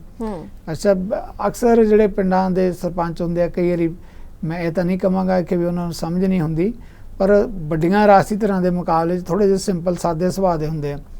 ਇਹ ਵੀ ਹੋ ਸਕਦਾ ਹੈ ਹੁਣ ਕਈ ਸਰਪੰਚ ਕੋਸ਼ਿਸ਼ ਕਰਨਗੇ ਵੀ ਚਲੋ ਕਿਸੇ ਯਾਰ ਦੋਸਤ ਦੀ ਕਿਸੇ ਜਿਹੜੀ ਹੈਗੀ ਕਿਸੇ ਢਾਣੀ ਨੂੰ ਕਿਤੇ ਹੋਰ ਜਿਹੜਾ ਸੜਕ ਰਸਤਾ ਜਾਂਦਾ ਹੈ ਉੱਥੇ ਇੱਟਾਂ ਪੱਕੀਆਂ ਲਵਾ ਦਿਓ ਜਾਂ ਨਾਲੀ ਪੱਕੀ ਕਰਵਾ ਦਿਓ, ਜਾਂ ਤਾਂ ਰੱਖਣਗੇ ਨਾ ਲੋਕ ਸਾਨੂੰ ਕਿ ਕੱਲ ਨੂੰ ਪਤਾ ਨਹੀਂ ਅਸੀਂ ਜਿੱਤ ਕੇ ਆਉਣਾ ਕਿ ਨਹੀਂ ਆਉਣਾ। ਐਦਾਂ ਕਾਲ 'ਚ ਜਿਹੜੇ ਲਵਾਏ ਵੇ ਪੈਸੇ ਇਹਨਾਂ ਨੂੰ ਕਈ ਵਾਰੀ ਐਸੇ ਸਰਪੰਚ ਦੇ ਗਲ 'ਚ ਪੈਂਦੇ ਆ ਕਿ ਉਹ ਅਗਲੇ ਹਾਰਨ ਤੋਂ ਬਾਅਦ ਵੀ 5 ਸਾਲ ਉਹਦਾ ਖੜਾ ਨਹੀਂ ਛੁੱਟਦਾ, ਤਰੀਕਾਂ ਭੁਗਤਦਾ ਜਾ ਕੇ। ਪਹਿਲਾਂ ਤਾਂ ਮਹਿਕਮੇ ਵਾਲੇ ਤਰੀਕਾਂ ਭੁਗਤਦੇ ਆ, ਫਿਰ ਜੇ ਮਹਿਕਮੇ ਵਾਲਿਆਂ ਤੋਂ ਖੜਾ ਛੁੱਟਦਾ ਤਾਂ ਫਿਰ ਅੱਗੇ ਕਿਤੇ ਚਲਿਆ ਜਾਂਦਾ। ਖੈਰ ਜੇ ਈਡੀ ਜਾਂ ਵਿਜੀਲੈਂਸ ਦੀ ਗੱਲ, ਉਹ ਤਾਂ ਹਾਈ ਸਟੈਂਡਰਡ ਹੈ। ਈਡੀ ਤੇ ਵਿਜੀਲੈਂਸ ਵਾਲਾ ਤਾਂ ਦੇਖੋ ਮੰਤਰੀਆਂ ਦਾ, ਐਮਐਲਏ ਦਾ ਉਹ ਲੈਵਲ ਹੈ। ਆਈ ਥਿੰਕ ਸਰਪੰਚ ਪੰਚ ਤਾਂ ਸ਼ਾਇਦ ਉਸ ਲੈਵਲ ਤੱਕ ਨਾ ਇਹਨਾਂ ਦੀ ਪੁੱਛਗਿੱਛ ਹੋਵੇ, ਪਰ ਅਗਲੇ 5-7 ਸਾਲ ਜ਼ਰੂਰ ਕਚਹਿਰੀਆਂ ਕੋਰਟਾਂ 'ਚ ਇੱਦਾਂ ਗੇੜੇ ਖਾਂਦੇ ਰਹਿਣਗੇ। ਸੋ ਵੱਡਾ ਭੰਬਲ ਭੂਸਾ ਪੰਜਾਬ ਦੇ ਵਿੱਚ ਪੈ ਗਿਆ। ਅਜੇ ਪੰਚਾਇਤ ਦੀਆਂ ਇਲੈਕਸ਼ਨਾਂ ਹੋਣੀਆਂ ਨਹੀਂ, ਹੋਣੀਆਂ ਜਾ ਕੇ ਅਗਲੇ ਦਿਨਾਂ 'ਚ ਹੈ। ਇਹਦੇ ਨਾਲ ਕੀ ਹੋਗਾ ਕਿ ਪਿੰਡਾਂ ਦਾ ਇੱਕ ਤਰੀਕੇ ਨਾਲ ਵਿਕਾਸ ਹੀ ਉਹਦੇ 'ਤੇ, ਜਿੱਦਾਂ ਮੈਂ ਟ੍ਰੇਨ ਦੀ ਗੱਲ ਕੀਤੀ ਹੈ, ਬ੍ਰੇਕਾਂ ਲੱਗ ਗਈਆਂ। ਵਿਕਾਸ ਨੂੰ ਤਾਂ ਬ੍ਰੇਕਾਂ ਲੱਗੀਆਂ ਨਾਲ ਸਰਪੰਚਾਂ ਨੂੰ ਵੀ ਬ੍ਰੇਕਾਂ ਲੱਗ ਗਈਆਂ ਕਿ ਹੁਣ ਬਣੇਗਾ ਕੀ ਸਾਡਾ। ਸਿੱਧੂ ਸਾਹਿਬ, ਇੱਥੇ ਆਪਾਂ ਜਿਵੇਂ ਤੁਸੀਂ ਕਿਹਾ ਕਿ ਵਿਕਾਸ ਨੂੰ ਵੀ ਬ੍ਰੇਕਾਂ ਲੱਗ ਗਈਆਂ ਤੇ ਪੰਚਾਂ ਸਰਪੰਚਾਂ ਨੂੰ ਵੀ ਬ੍ਰੇਕਾਂ ਲੱਗ ਗਈਆਂ, ਤਾਂ ਪੰਚਾਂ ਸਰਪੰਚਾਂ ਨੂੰ ਵੀ ਆਦਤ ਪੈ ਗਈ ਸੀ ਕਿ ਜਿਵੇਂ ਐਮਐਲਏ ਕੋਈ ਵੀ ਸਰਕਾਰ ਦੇ ਹੁੰਦੇ ਸੀ ਤਾਂ ਕਹਿੰਦੇ ਸੀ ਕੋਈ ਗੱਲ ਨਹੀਂ, ਸਰਕਾਰ ਕੋਈ ਗੱਲ ਹੁੰਦੀ ਸੀ ਨਾ ਵੀ ਜਾਂਦੇ ਜਾਂਦੇ ਹੀ ਕੰਮ ਕਰ ਜਾਵਾਂਗੇ, ਵੀ ਜਦੋਂ ਸਾਲ ਕੁ ਰਹਿ ਗਿਆ ਤਾਂ ਉਦੋਂ ਆਪਾਂ ਜਾਂਦੇ ਜਾਂਦੇ ਹੀ ਕੰਮ ਕਰ ਜਾਵਾਂਗੇ। ਤਾਂ ਸ਼ਾਇਦ ਪੰਚਾਂ ਸਰਪੰਚਾਂ ਦੇ ਦਿਮਾਗ ਦੇ ਵਿੱਚ ਵੀ ਇਹ ਚੱਲ ਰਿਹਾ ਹੋਏਗਾ ਵੀ ਕੋਈ ਗੱਲ ਨਹੀਂ, ਜਿੰਨਾ ਪੈਸਾ ਹਲੇ ਖਾਧਾ ਜਾਂਦਾ ਖਾ ਲਓ, ਤੇ ਜਾਂਦੇ ਜਾਂਦੇ ਆਪਾਂ ਜਿਹੜਾ ਇੰਨਾ ਕੁ ਪੈਸਾ ਕਿਤੇ ਲਾ ਦੇਵਾਂਗੇ। ਪਰ ਹੁਣ ਜਿਹੜੇ ਜਾਂਦੇ ਜਾਂਦੇ ਵਾਲਾ ਸੀਨ ਹੈ ਤਾਂ ਉਹ ਉਹਨਾਂ ਦਾ ਇੱਕਦਮ ਹੀ ਖਤਮ ਹੋ ਜਾਏਗਾ ਜਾਂ ਰੁਕ ਜਾਏਗਾ। ਤਾਂ ਨਹੀਂ ਦੇਖੋ, ਸਿੱਧੇ ਤੌਰ ਤੇ ਜਿੱਦਾਂ ਆਪਾਂ ਪੈਸੇ ਤਾਂ ਦੇਖੋ ਕੋਈ ਪੰਚ ਸਰਪੰਚ ਉਸ ਤਰ੍ਹਾਂ ਨਹੀਂ ਖਾਂਦਾ, ਉਹ ਖਾਂਦੇ ਆ ਤਾਂ ਜਿਹੜੇ ਸਾਰੇ ਨਹੀਂ ਖਾਂਦੇ ਹੋਣਗੇ, ਜਿਹੜੇ ਖਾਂਦੇ ਆ ਉਹ ਇੱਟਾਂ ਖਾਂਦੇ ਆ, ਸੀਮੈਂਟ ਖਾਂਦੇ। ਮਤਲਬ ਹਾਜ਼ਮੇ ਦੇਖੋ ਕਿੰਨੇ ਦਰੁਸਤ ਹੈ ਸਾਡੇ ਪੋਲੀਟੀਕਲ ਸਿਸਟਮ 'ਚ। ਜਿਹੜੇ ਸਾਡੇ ਮਿਨਿਸਟਰ ਹੈਗੇ ਆ, ਐਮਐਲਏ ਆ, ਉਹ ਤਾਂ ਮਤਲਬ ਪਹਾੜਾਂ ਦੇ ਪਹਾੜ ਹੀ ਖਾ ਜਾਂਦੇ ਆ। ਇੱਕ ਆਪਾਂ ਹੁਣ ਕਿਸੇ ਪੋਲੀਟੀਸ਼ੀਅਨ ਦਾ ਨਾਂ ਨਹੀਂ ਲੈਂਦੇ, ਉਸ ਪੋਲੀਟੀਸ਼ੀਅਨ ਬਾਰੇ ਕਿਸੇ ਇੱਕ ਸੀਨੀਅਰ ਆਗੂ ਨੇ ਦਿੱਲੀ ਦੇ ਵਿੱਚ ਜਾ ਕੇ ਆਪਣੀ ਪਾਰਟੀ ਹਾਈ ਕਮਾਂਡ ਕੋਲੇ ਕਿਹਾ ਕਿ ਤੁਸੀਂ ਇਸ ਨੂੰ ਅੱਗੇ ਲੈ ਕੇ ਆ ਰਹੇ ਹੋ, ਇਹ ਤਾਂ ਪਹਾੜਾਂ ਦੇ ਪਹਾੜ ਖਾ ਗਿਆ। ਸੋ ਮਤਲਬ ਕਿੱਡਾ ਹਾਜ਼ਮਾ ਕਿੱਡਾ ਦਰੁਸਤ ਹੈ ਸਾਡੇ ਲੀਡਰ ਸਾਹਿਬਾਨ ਦਾ। ਅਸੀਂ ਜਿਹੜੇ ਛੋਟੇ ਮੋਟੇ ਸਧਾਰਨ ਜਿਹੜੇ ਆਮ ਆਦਮੀ ਪਾਰਟੀ ਦਾ ਬਣ ਗਈ ਇੱਕ ਵੱਖਰੀ ਗੱਲ ਹੈ। ਆਮ ਆਦਮੀ ਥੋੜਾ ਜਿਹਾ ਵਿਚਾਰਾ ਫਾਲਤੂ ਖਾ ਲੇ ਤਾਂ ਅਗਲੇ ਦਿਨ ਡਾਕਟਰ ਕੋਲੇ ਚਲੇ ਜਾਂਦਾ। ਤੇ ਜਦੋਂ ਪੋਲੀਟੀਸ਼ੀਅਨ ਦੇਖੋ ਕਿਆ ਕਮਾਲ ਦੀ ਉਹਨਾਂ ਦਾ ਦਰੁਸਤ ਹੈ ਕਿ ਪਹਾੜਾਂ ਦੇ ਪਹਾੜ ਖਾ ਕੇ ਵੀ ਢਕਾਰ ਮਾਰ ਜਾਂਦੇ ਆ, ਕਹਿੰਦੇ ਕਿ ਨਹੀਂ ਇਹ ਤਾਂ ਖਾਦਾ ਹੀ ਕੁਝ ਨਹੀਂ, ਸਾਬਤ ਕਰਕੇ ਦਿਖਾਓ। ਸੋ ਇਹੋ ਜਿਹੀ ਸਥਿਤੀ ਦੇ ਅੰਦਰ ਜਿਹੜੇ ਵੀ ਪੰਚਾਂ ਤੇ ਸਰਪੰਚਾਂ ਨੇ ਜਿਹੜਾ ਹੈਗਾ ਇੱਟਾਂ ਖਾਧੀਆਂ ਹੋਣਗੀਆਂ, ਬਜਰੀ ਖਾਧੀ ਹੋਏਗੀ। ਨਵਦੀਪ, ਕੀ ਤੁਸੀਂ ਇਹ ਛੇੜ ਲਿਆ ਸਵਾਲ, ਇਹਦਾ ਲੰਬਾ ਤੇ ਦਿਲਚਸਪ ਸਵਾਲ ਹੈ ਨਾ, ਇਸ ਇਕੱਲੀ ਤੇ ਆਪਣਾ ਸਮਾਂ ਜਾ ਸਕਦਾ ਸਾਰਾ। ਹੁਣ ਪਿੰਡਾਂ ਦੇ ਵਿੱਚ ਕੀ ਹੋਇਆ, ਕਈ ਸਰਪੰਚਾਂ ਨੇ ਕੀਤਾ ਕਿ ਜਿਹੜੇ ਇੱਟਾਂ ਲੱਗਦੀਆਂ, ਜਿਹੜੀਆਂ ਗਲੀਆਂ ਨਾਲੀਆਂ ਬਣਦੀਆਂ, ਹੋਰ ਸਾਰਾ ਉਹਨਾਂ ਨੇ ਕਿਹਾ ਇੱਟ ਜੇ ਆਪਾਂ ਭੱਠੇ ਤੋਂ ਲੈ ਕੇ ਆਵਾਂਗੇ ਤਾਂ ਉਹਦੇ 'ਚ ਤਾਂ ਥੋੜ੍ਹਾ ਬਹੁਤਾ ਕਮਿਸ਼ਨ ਹੀ ਹੋ ਸਕਦਾ ਨਾ, ਸਾਰੀ ਦੀ ਸਾਰੀ ਹੋਰ ਜ਼ਿਆਦਾ ਤਾਂ ਨਹੀਂ ਖਾਧਾ ਜਾ ਸਕਦਾ, ਸਾਰੀ ਇੱਟ ਨਹੀਂ ਖਾਧੀ ਜਾ ਸਕਦੀ, ਸਾਰੀ ਇੱਟ ਕਿਵੇਂ ਖਾਧੀ ਜਾ ਸਕਦੀ ਹੈ। ਉਹਨਾਂ ਨੇ ਕਿਹਾ ਇਹ ਕਰੋ ਕਿ ਆਪਾਂ ਉਹ ਟੈਲਾਂ ਬਣਾਉਣ ਵਾਲੀਆਂ ਫੈਕਟਰੀਆਂ ਆਪ ਲਾ ਲਓ ਜੀ। ਕਈ ਹੁਣ ਸਰਪੰਚਾਂ ਨੇ ਪਿੰਡਾਂ 'ਚ ਫੈਕਟਰੀਆਂ ਆਪ ਲਾ ਲਈਆਂ। ਸੋ ਪਿੰਡ ਦੇ ਸਰਪੰਚ ਦਾ ਨਾਲ ਵਿਕਾਸ ਵੀ ਹੋ ਰਿਹਾ, ਨਾਲ ਸਰਪੰਚ ਦਾ ਵਿਕਾਸ ਵੀ ਹੋ ਰਿਹਾ, ਤੇ ਇੱਟ ਕੌਣ ਖਾ ਰਿਹਾ ਇਹਦਾ ਕੋਈ ਪਤਾ ਨਹੀਂ ਲੱਗ ਰਿਹਾ। ਸੋ ਹੁਣ ਜਿਹੜਾ ਇਲੈਕਸ਼ਨ ਦਾ ਐਲਾਨ ਹੋਇਆ, ਇੱਕ ਤਾਂ ਇਹਦਾ ਇਹ ਪਹਿਲੂ ਹੈ ਜਿਸ ਤਰ੍ਹਾਂ ਹੜਦਮ ਮਚਿਆ। ਦੂਸਰਾ ਜਿਹੜਾ ਦਿਲਚਸਪ ਪਹਿਲੂ ਉਹ ਇਹ ਹੈ ਕਿ 24 ਦੀਆਂ ਦੇਖੋ ਪਾਰਲੀਮੈਂਟ ਇਲੈਕਸ਼ਨਸ ਆ ਰਹੀਆਂ, ਜੋ ਸਰਕਾਰ ਨੇ ਫੈਸਲਾ ਲਿਆ ਉਹਨਾਂ ਨੇ ਤਾਂ 24 ਦੀਆਂ ਇਲੈਕਸ਼ਨ ਦੇ ਮੱਦੇ ਨਜ਼ਰ ਲਿਆ। ਬਿਲਕੁਲ। ਤੇ 2024 ਦੀਆਂ ਇਲੈਕਸ਼ਨ ਦੇ ਮੱਦੇਨਜ਼ਰ ਲਿਆ ਗਿਆ ਇਹ ਫੈਸਲਾ, ਜਿਸ ਦੇ ਵਿੱਚ ਗਰਾਊਂਡ ਪੱਧਰ ਤੋਂ ਕੰਮਕਾਜ ਨੇ ਜਿਹੜੇ ਉਹ ਠੱਪ ਕਰਾ ਦਿੱਤੇ ਗਏ ਨੇ ਜਾਂ ਫਿਰ ਕੁਝ ਨਵੇਂ ਕਾਰਜ ਨੇ ਜਿਹੜੇ ਉਹ ਕੀਤੇ ਜਾਣਗੇ, ਇਹ ਤਾਂ ਆਉਣ ਵਾਲਾ ਵਕਤ ਹੀ ਦੱਸੇਗਾ। ਪਰ ਫਿਲਹਾਲ ਪੰਜਾਬ ਦੇ ਵਿੱਚ, ਪੰਜਾਬ ਦੇ ਲੋਕਾਂ ਦੇ ਵਿੱਚ, ਖਾਸ ਕਰਕੇ ਪੰਜਾਂ ਸਰਪੰਚਾਂ ਦੇ ਵਿੱਚ ਵੀ ਬੜਾ ਭੰਬਲ ਭੂਸਾ ਜਿਹਾ ਛਾ ਗਿਆ ਹੁਣੇ ਤੋਂ ਹੀ। ਜਦੋਂ ਤੋਂ ਪੰਜਾਬ ਦੇ ਸਮੇਂ ਦੇ ਮੁਤਾਬਿਕ, ਭਾਰਤੀ ਸਮੇਂ ਦੇ ਮੁਤਾਬਿਕ ਕੱਲ ਤੋਂ ਇਸ ਗੱਲ ਦੀ ਅਨਾਉਂਸਮੈਂਟ ਹੋਈ, ਨੋਟੀਫਿਕੇਸ਼ਨ ਜਾਰੀ ਹੋਏ, ਤਾਂ ਪਿੰਡਾਂ ਦੇ ਵਿੱਚ ਇੱਕ ਹੜਕੰਪ ਜਿਹਾ ਮਚ ਗਿਆ। ਇੱਕ ਦੂਜੇ ਨੂੰ ਫੋਨ ਜਾਣੇ ਸ਼ੁਰੂ ਹੋ ਗਏ ਕਿ ਹੁਣ ਪੰਚ ਕਿਹੜਾ ਬਣੂਗਾ ਤੇ ਸਰਪੰਚ ਕਿਹਨੂੰ ਬਣਾਵਾਂਗੇ। ਨਦੀਪ, ਜਦੋਂ ਹੜਕੰਪ ਮਚਣ ਦੀ ਗੱਲ ਕਰਦੇ, ਦੇਖੋ ਕਿੰਨੇ ਪਾਸੇ ਹੜਕੰਪ ਮਚਦਾ, ਇਕੱਲਾ ਪੰਚਾਂ ਸਰਪੰਚਾਂ 'ਚ ਨਹੀਂ, ਕਈ ਵਾਰੀ ਜਦੋਂ ਇਲੈਕਸ਼ਨ ਹੁੰਦੀ ਹੈ ਮੀਡੀਆ 'ਚ ਵੀ ਹੜਕੰਪ ਮਚ ਜਾਂਦਾ ਹੈ। ਮੈਂ ਤੁਹਾਨੂੰ ਇੱਕ ਮੀਡੀਆ ਦੀ ਬੜੀ ਪਿਆਰੀ ਹੜਕੰਪ ਕਿਵੇਂ ਮਚਦਾ ਐਗਜ਼ਾਮਪਲ ਜਿਹੜੀ ਹੈਗੀ ਹੈ। ਮੈਂ ਬੀਇੰਗ ਏ ਜਰਨਲਿਸਟ, ਪੰਜਾਬ ਦੇ ਵਿੱਚ ਵਿਧਾਨ ਸਭਾ ਦੀਆਂ ਇਲੈਕਸ਼ਨ ਸੀਗੀਆਂ ਤੇ ਉਹ ਕਵਰ ਕਰਨ ਜਾ ਰਿਹਾ ਸੀ। ਰੋਪੜ ਦਾ ਹਲਕਾ ਸੀ ਤੇ ਉੱਥੇ ਸੰਤ ਅਜੀਤ ਸਿੰਘ, ਜਿਹੜੇ ਕਿ ਇੱਕ ਵਾਰੀ ਲੋਕਾਂ ਨੇ ਉਹਨਾਂ ਨੂੰ ਅਸੈਂਬਲੀ 'ਚ ਵੀ ਪਹੁੰਚਾ ਦਿੱਤਾ ਸੀਗਾ, ਅਸੈਂਬਲੀ 'ਚ ਪਹੁੰਚ ਗਏ ਸੀ ਸੰਤ ਅਜੀਤ ਸਿੰਘ। ਤੇ ਜਦੋਂ ਇਲੈਕਸ਼ਨ ਲੜ ਰਹੇ ਸੀ ਤਾਂ ਮੈਂ ਉਹਨਾਂ ਦੇ ਹਲਕੇ ਜਦੋਂ ਲੰਘ ਰਿਹਾ ਤਾਂ ਮੈਂ ਰੋਕ ਕੇ, ਜਿੱਦਾਂ ਹੁੰਦਾ ਹੀ ਜਰਨਲਿਸਟ ਪੁੱਛਦਾ ਵੀ ਕਿਹਨੂੰ ਵੋਟ ਪਾਓਗੇ, ਕਿੱਧਰ ਰੁਝਾਨ ਹੈ, ਕੌਣ ਜਿੱਤ ਰਿਹਾ ਕੌਣ ਨਹੀਂ ਹੈ। ਉਸ ਤਾਂ ਮੈਨੂੰ 2-4 ਲੋਕ ਉੱਥੇ ਇਕੱਠੇ ਹੋ ਕੇ ਕਹਿਣ ਲੱਗੇ ਵੀ ਅਸੀਂ ਇੱਥੇ 2-3 ਜਰਨਲਿਸਟਾਂ ਤੋਂ ਬੜੇ ਪਰੇਸ਼ਾਨ ਹੋਏ ਹਾਂ। ਮੈਂ ਕਿਹਾ ਜੀ ਕੀ ਗੱਲ, ਐਸੀ ਕਿਹੜੀ ਗੱਲ ਹੋ ਗਈ? ਕਹਿੰਦੇ ਜੀ ਉਹ ਬਾਬਾ ਜੀ ਕੋਲੇ। ਮੈਂ ਕਿਹੜੇ ਬਾਬਾ? ਕਹਿੰਦੇ ਸੰਤ ਅਜੀਤ ਸਿੰਘ ਕੋਲੇ ਇਕੱਠੇ ਹੋ ਕੇ ਗਏ। ਉਹ ਕਹਿੰਦੇ ਜੀ ਸਾਡੇ ਨਾਲ ਨਾ ਤੁਸੀਂ ਐਂ ਕਰੋ, 5 ਲੱਖ ਦਾ ਉੱਕਾ ਪੁੱਕਾ ਠੇਕਾ ਕਰ ਲਓ, ਖਬਰਾਂ ਲਾਉਣੀਆਂ, ਐਡ ਦੇਣੀ, ਸਾਡੀ ਸਾਰੀ ਜ਼ਿੰਮੇਵਾਰੀ ਰਹੀ ਜਿਹੜੀ ਹੈਗੀ ਹੈ, ਤੇ ਹੋਰ ਤੁਹਾਨੂੰ ਕਿਸੇ ਪਾਸੇ ਜਾਣਾ ਨਹੀਂ ਪਏਗਾ। ਮੈਂ ਇਲੈਕਸ਼ਨ ਦਾ ਦੱਸ ਰਿਹਾ ਕਿ ਜਿਹੜੀਆਂ ਗੱਲਾਂ ਬਾਰੇ ਸੋਚ ਵੀ ਨਹੀਂ ਸਕਦੇ ਕਿ ਇਲੈਕਸ਼ਨ ਕਿਵੇਂ ਹੜਕੰਪ ਮਚਾਉਂਦੀ ਹੈ। ਉਹ ਕਹਿੰਦੇ 5 ਲੱਖ ਦਾ ਠੇਕਾ ਕਰ ਲਓ ਸਾਡੇ ਨਾਲ ਤੇ ਸਾਰੀ ਜ਼ਿੰਮੇਵਾਰੀ ਸਾਡੀ ਰਹੀ। ਹੁਣ ਸੰਤ ਅਜੀਤ ਸਿੰਘ ਉਹਨਾਂ ਨੇ ਜ਼ਿੰਦਗੀ 'ਚ ਪਹਿਲੀ ਵਾਰੀ ਇਲੈਕਸ਼ਨ ਲੜੀ ਸੀ। ਸਧਾਰਨ ਸੰਤ ਜ਼ਰੂਰ ਸੀਗੇ ਪਰ ਪੋਲੀਟਿਕਸ ਸਧਾਰਨ ਵਿਅਕਤੀ ਸੀ। ਉਹ ਕਹਿੰਦਾ ਜੀ ਐਂ ਹੈਗਾ ਵੀ 5 ਲੱਖ ਤਾਂ ਮੇਰੇ ਕੋਲੇ ਦੇਣ ਨੂੰ ਹੈ ਨਹੀਂ, ਮੈਂ ਇਲੈਕਸ਼ਨ ਹੀ ਨਹੀਂ ਲੜਦਾ, ਤੁਸੀਂ 5 ਲੱਖ ਮੈਨੂੰ ਹੀ ਦੇ ਦਿਓ, ਮੈਂ ਬੈਠ ਹੀ ਜਾਣਾ। ਸੋ ਜਿਹੜੀਆਂ ਇਲੈਕਸ਼ਨਸ ਹੈਗੀਆਂ ਇਹ ਕਈ ਪਾਸੇ ਲਹਿਰਾਂ ਬਹਿਰਾਂ ਵੀ ਲਾਉਂਦੀਆਂ, ਕਈ ਪਾਸੇ ਮੁਸੀਬਤਾਂ ਵੀ ਖੜੀਆਂ ਕਰਦੀਆਂ। ਹੁਣ ਜਿਹੜੀ ਪੰਚਾਇਤ ਦੀ ਇਲੈਕਸ਼ਨ ਜਿਹੜੀ ਹੈਗੀ ਹੈ ਇਹਦੇ ਲਈ ਜਿੱਥੇ ਮੁਸੀਬਤ ਦੀ ਗੱਲ ਹੈ, ਦੂਜੇ ਪਾਸੇ ਨਵਦੀਪ ਜਿਹੜੀ ਆਪਾਂ ਗੱਲ ਕਰ ਰਹੇ ਹਾਂ ਪਾਰਲੀਮੈਂਟ ਦੀਆਂ ਇਲੈਕਸ਼ਨ ਦੇ ਮੱਦੇਨਜ਼ਰ ਉਹਨਾਂ ਲਈ ਲਹਿਰ ਬਹਿਰ ਵੀ ਹੈ। ਕਿਉਂਕਿ ਅਕਸਰ ਨਵਦੀਪ ਸਾਡੇ ਜਿਹੜਾ ਹੇਠਲੀ ਪੱਧਰ ਦਾ ਜਮਹੂਰੀ ਢਾਂਚਾ, ਮੈਂ ਆਪਣੇ ਦਰਸ਼ਕਾਂ ਨਾਲ ਜ਼ਰੂਰ ਗੱਲ ਸਾਂਝੀ ਕਰਨੀ ਚਾਹਾਂਗਾ ਕਿ ਸਾਡਾ ਜਿਹੜਾ ਜਮਹੂਰੀ ਸਿਸਟਮ ਹੈ ਬਦਕਿਸਮਤੀ ਇਸ ਗੱਲ ਦੀ ਹੈ ਕਿ ਜਿਹੜੀ ਵੀ ਸਰਕਾਰ ਜਿੱਤ ਕੇ ਆਉਂਦੀ ਹੈ ਉਹੀ ਸਿਸਟਮ ਨੂੰ ਚਲਾਉਂਦੀ ਹੈ। ਜੇ ਕਾਂਗਰਸ ਆ ਗਈ ਤਾਂ ਕਾਂਗਰਸ ਦੇ ਸਰਪੰਚ, ਅਕਾਲੀ ਦਲ ਜਿੱਤ ਕੇ ਆ ਗਿਆ ਤਾਂ ਅਕਾਲੀ ਦਲ ਦੇ ਸਰਪੰਚ। ਹੁਣ ਆਪ ਵਾਲਿਆਂ ਨੂੰ ਅਜੇ ਮੌਕਾ ਨਹੀਂ ਮਿਲਿਆ ਨਾ, ਕਿਉਂਕਿ ਪਿਛਲੀ ਇਲੈਕਸ਼ਨ ਹੋਈ ਵੀ ਹੈ। ਹੁਣ ਆਪਾਂ ਕਿਤੇ ਮੌਕਾ ਮਿਲੇਗਾ, ਨਵਦੀਪ ਇਸ ਮੌਕੇ 'ਤੇ ਫਿਰ ਗੱਲ ਕਰਾਂਗੇ ਕਿ ਹੁਣ ਜਦੋਂ ਇਲੈਕਸ਼ਨ ਅਨਾਊਂਸ ਹੋਈ ਹੈ ਜਾਂ ਰੋਕ ਲੱਗੀ ਹੈ ਤਾਂ ਕਿੰਨੇ ਜਿਹੜੇ ਉਹਦੇ 'ਚ ਕਾਂਗਰਸ ਦੇ ਸਰਪੰਚ ਸੀ, ਕਿੰਨੇ ਅਕਾਲੀ ਦਲ ਦੇ ਸਰਪੰਚ ਸੀ। ਨਵੰਬਰ ਦਸੰਬਰ ਜਦੋਂ ਇਲੈਕਸ਼ਨ ਹੋਏਗੀ ਤਾਂ ਕਿੰਨੇ ਆਪ ਦੇ ਸਰਪੰਚ ਹੋਣਗੇ। ਮਤਲਬ ਕਮਾਲ ਦੀ ਗੱਲ ਹੈ। ਜਿੱਦਾਂ ਹੁਣ ਅੱਜ ਆਪਾਂ ਬਰਸਾਤ ਦੇ ਮੌਸਮ, ਸਾਉਣ ਭਾਦੋਂ ਦੇ ਮੌਸਮ 'ਚ ਬੈਠੇ ਆ ਨਾ, ਥੋੜੀ ਜਿਹੀ ਬਾਰਿਸ਼ ਪੈਂਦੀ ਹੈ, ਕਿਵੇਂ 4 ਸਫੇਰੇ ਹਰਾ ਹੀ ਹਰਾ, ਘਾਹ ਹੀ ਘਾਹ, ਪੱਤੇ ਵੀ ਹਰੇ, ਦਰਖਤ ਵੀ ਹਰੇ। ਇੱਦਾਂ ਹੀ ਜਦੋਂ ਇਲੈਕਸ਼ਨ ਹੋ ਗਈਆਂ, ਦੇਖੋ ਕਿੱਦਾਂ ਪਿੰਡਾਂ 'ਚ ਆ ਵੀ ਆਪ ਦਾ ਸਰਪੰਚ, ਆ ਵੀ ਆਪ ਦਾ ਸਰਪੰਚ।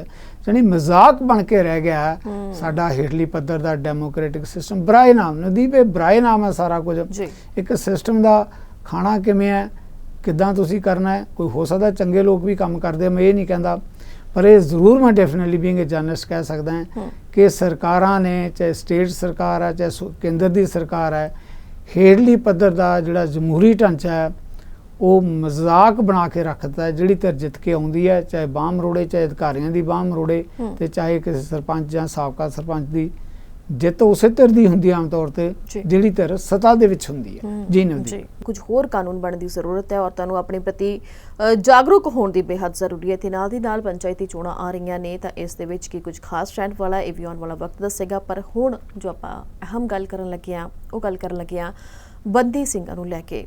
ਲੰਮੇ ਸਮੇਂ ਤੋਂ ਰੇੜਕਾ ਜਾਰੀ ਹੈ ਉਹ ਸਿੰਘ ਜੋ ਆਪਣੀਆਂ ਸਜ਼ਾਵਾਂ ਪੂਰੀਆਂ ਕਰ ਚੁੱਕੇ ਨੇ ਤੇ ਉਹ ਸਿੰਘ ਜਿਨ੍ਹਾਂ ਤੇ ਹਲੇ ਤੱਕ ਇਹ ਵੀ ਨਹੀਂ ਪਤਾ ਕਿ ਕੇਸ ਕਿਹੜੇ ਪਾਏ ਗਏ ਨੇ, ਤਾਂ ਸਾਰੇ ਜੇਲ੍ਹਾਂ ਦੇ ਵਿੱਚ ਹਲੇ ਤੱਕ ਬੰਦ ਨੇ, ਉਹਨਾਂ ਨੂੰ ਰਿਹਾ ਨਹੀਂ ਕੀਤਾ ਜਾ ਰਿਹਾ। ਸਮੇਂ ਦੀਆਂ ਸਰਕਾਰਾਂ ਆਉਂਦੀਆਂ ਨੇ, ਪੰਥਕ ਸਰਕਾਰਾਂ ਵੀ ਆਈਆਂ, ਵੱਡੇ ਵੱਡੇ ਮੋਰਚੇ ਵੀ ਲਾ ਕੇ ਆਮ ਲੋਕਾਂ ਨੇ ਉਹਨਾਂ ਦੀ ਰਿਹਾਈ ਦੇ ਲਈ ਧਰਨੇ ਲਾਉਣੇ ਸ਼ੁਰੂ ਕੀਤੇ।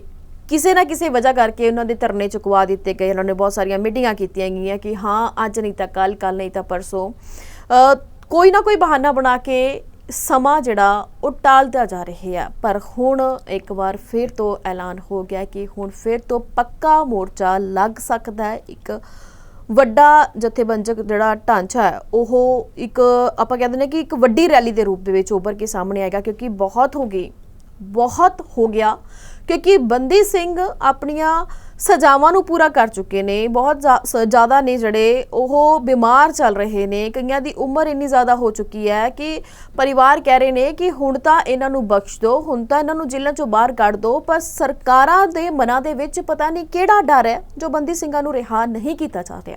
ਸਿੱਧੂ ਸਾਹਿਬ ਕੀ ਕਹਿਣਾ ਚਾਹੋਗੇ?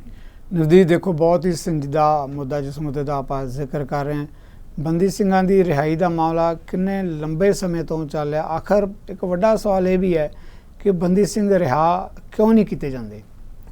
ਜੇ ਤੁਸੀਂ ਡੇਰਾ ਸਿਰਸਾ ਮੁਖੀ ਉਸ ਨੂੰ ਹਰ ਦੂਜੇ ਤੀਜੇ ਮਹੀਨੇ ਪੈਰੋਲ ਦੇ ਸਕਦੇ ਹੋ, ਐਡੇ ਸੀਰੀਅਸ ਉਹਦੇ 'ਤੇ ਇਲਜ਼ਾਮ ਹੈ, ਕੇਸ ਚੱਲ ਰਿਹਾ ਉਹਦੇ ਮਰਡਰ ਦੇ, ਰੇਪ ਦੇ, ਹੋਰ ਇਸ ਤਰ੍ਹਾਂ ਦੇ ਜਿਹੜੇ ਹੈਗੇ ਆ, ਤਾਂ ਤੁਸੀਂ ਉਸ ਨੂੰ ਵੱਖ-ਵੱਖ ਥਾਵਾਂ 'ਤੇ ਉਹ ਕਿਤੇ ਆਪਣੇ ਭਾਸ਼ਣ ਦਿੰਦੇ ਆ, ਕਿਤੇ ਲੋਕਾਂ ਨੂੰ ਮਿਲਦੇ ਆ, ਆਪਣੀ ਸਤਸੰਗ ਕਰਦੇ ਆ।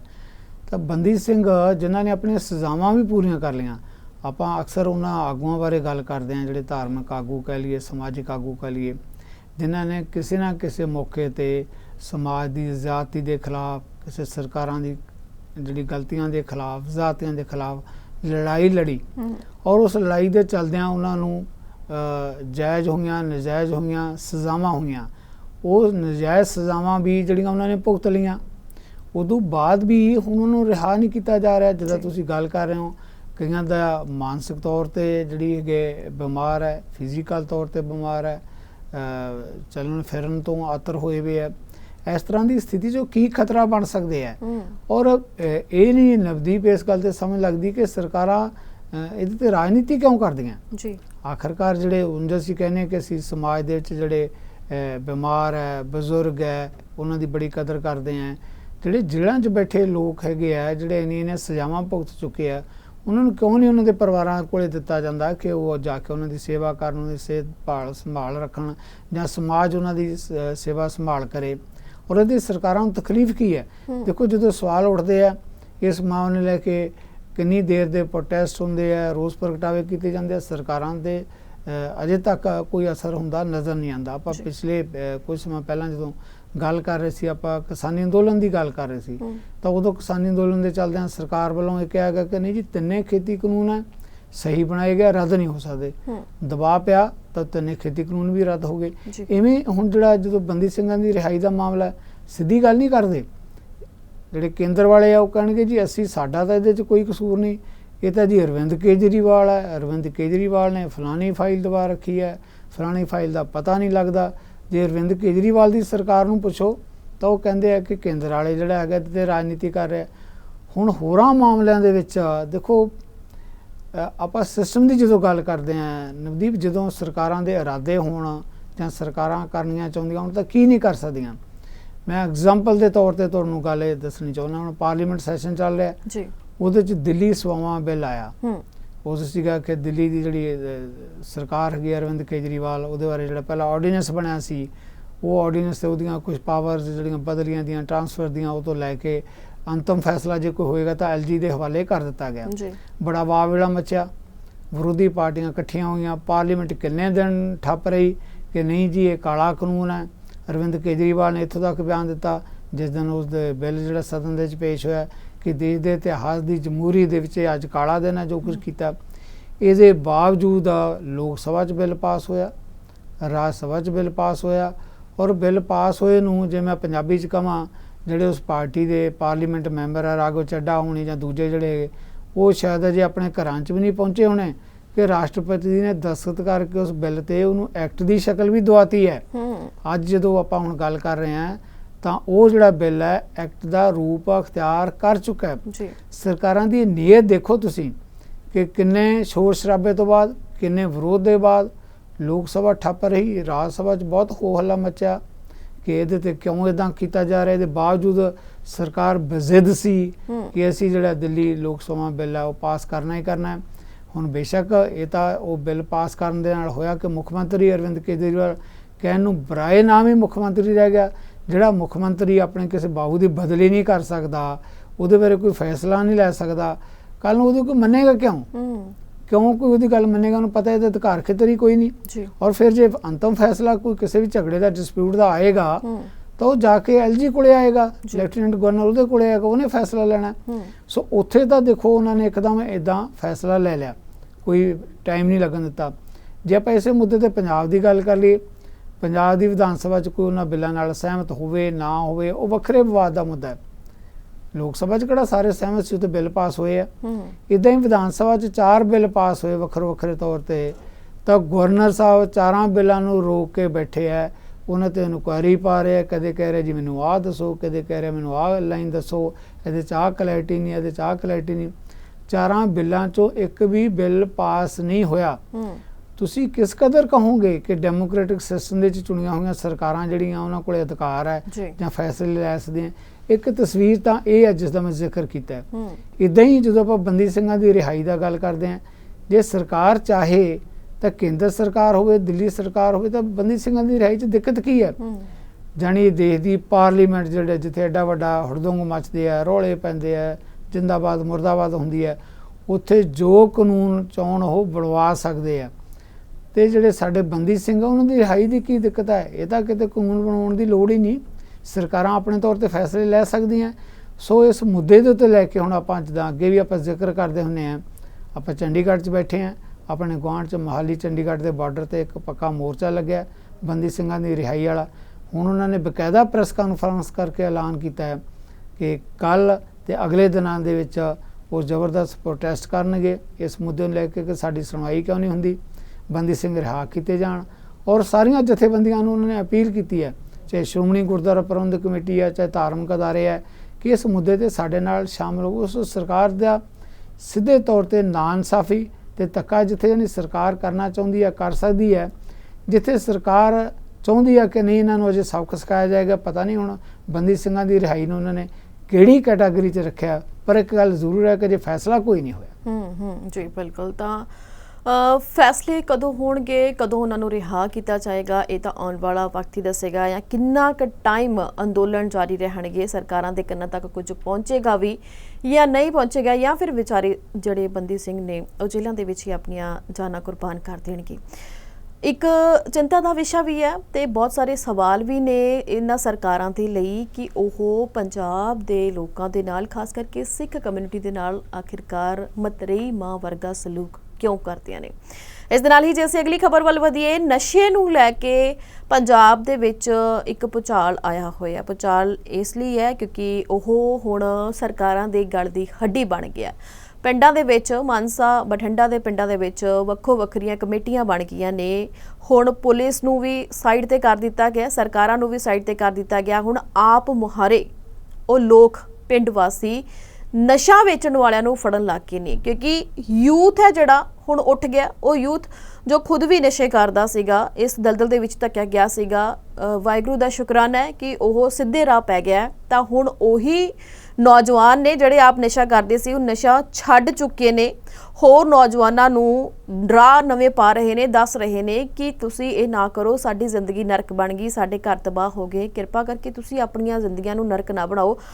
ਉਹਨਾਂ ਨੂੰ ਪਤਾ ਵੀ ਕਿਹੜੇ-ਕਿਹੜੇ ਸਮਗਲਰਾਂ ਦੇ ਅੱਡੇ ਨੇ, ਕਿੱਥੇ-ਕਿੱਥੇ ਨਸ਼ਾ ਵਿਕਦਾ, ਤਾਂ ਉਹਨਾਂ ਨੂੰ ਆਪ ਮੁਹਾਰੇ ਫੜਿਆ ਜਾ ਰਿਹਾ। ਤਾਂ ਸਰਕਾਰਾਂ ਨੇ ਜਦੋਂ ਨਾ ਸੁਣੀ, ਪ੍ਰਸ਼ਾਸਨ ਨੇ ਜਦੋਂ ਨਾ ਸੁਣੀ, ਤਾਂ ਲੋਕਾਂ ਨੇ ਆਪ ਹੀ ਲੱਕ ਬੰਨ੍ਹ ਲਏ ਨੇ।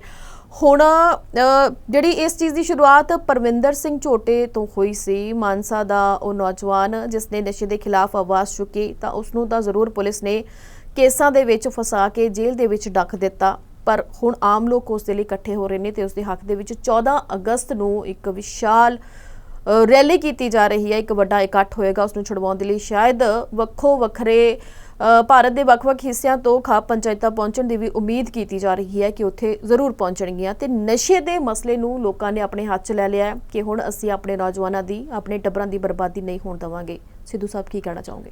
ਨਵਦੀਪ, ਜਿਸ ਮੁੱਦੇ ਦਾ ਤੁਸੀਂ ਜ਼ਿਕਰ ਕੀਤਾ, ਦੇਖੋ ਆਪਣੇ ਆਪ 'ਚ ਪੰਜਾਬ ਬਹੁਤ ਵੱਡੇ ਕ੍ਰਾਈਸਿਸ ਦੇ ਵਿੱਚੋਂ ਨਿਕਲਿਆ। ਜਦੋਂ ਆਪਾਂ ਨਸ਼ਿਆਂ ਦੀ ਗੱਲ ਕਰਦੇ ਹਾਂ, ਆਪਾਂ ਹਰ ਰੋਜ਼ ਦੇਖਦੇ ਹਾਂ, ਆਪਾਂ ਮੀਡੀਆ ਕਰਮੀ ਹਾਂ ਕਿ ਕਿਸ ਤਰ੍ਹਾਂ ਜਿਹੜਾ ਹੈਗਾ ਘਰਾਂ ਦੇ ਘਰ ਜਿਹੜੇ ਹੈਗੇ ਤਬਾਹ ਹੁੰਦੇ ਜਾ ਰਹੇ ਹੈ।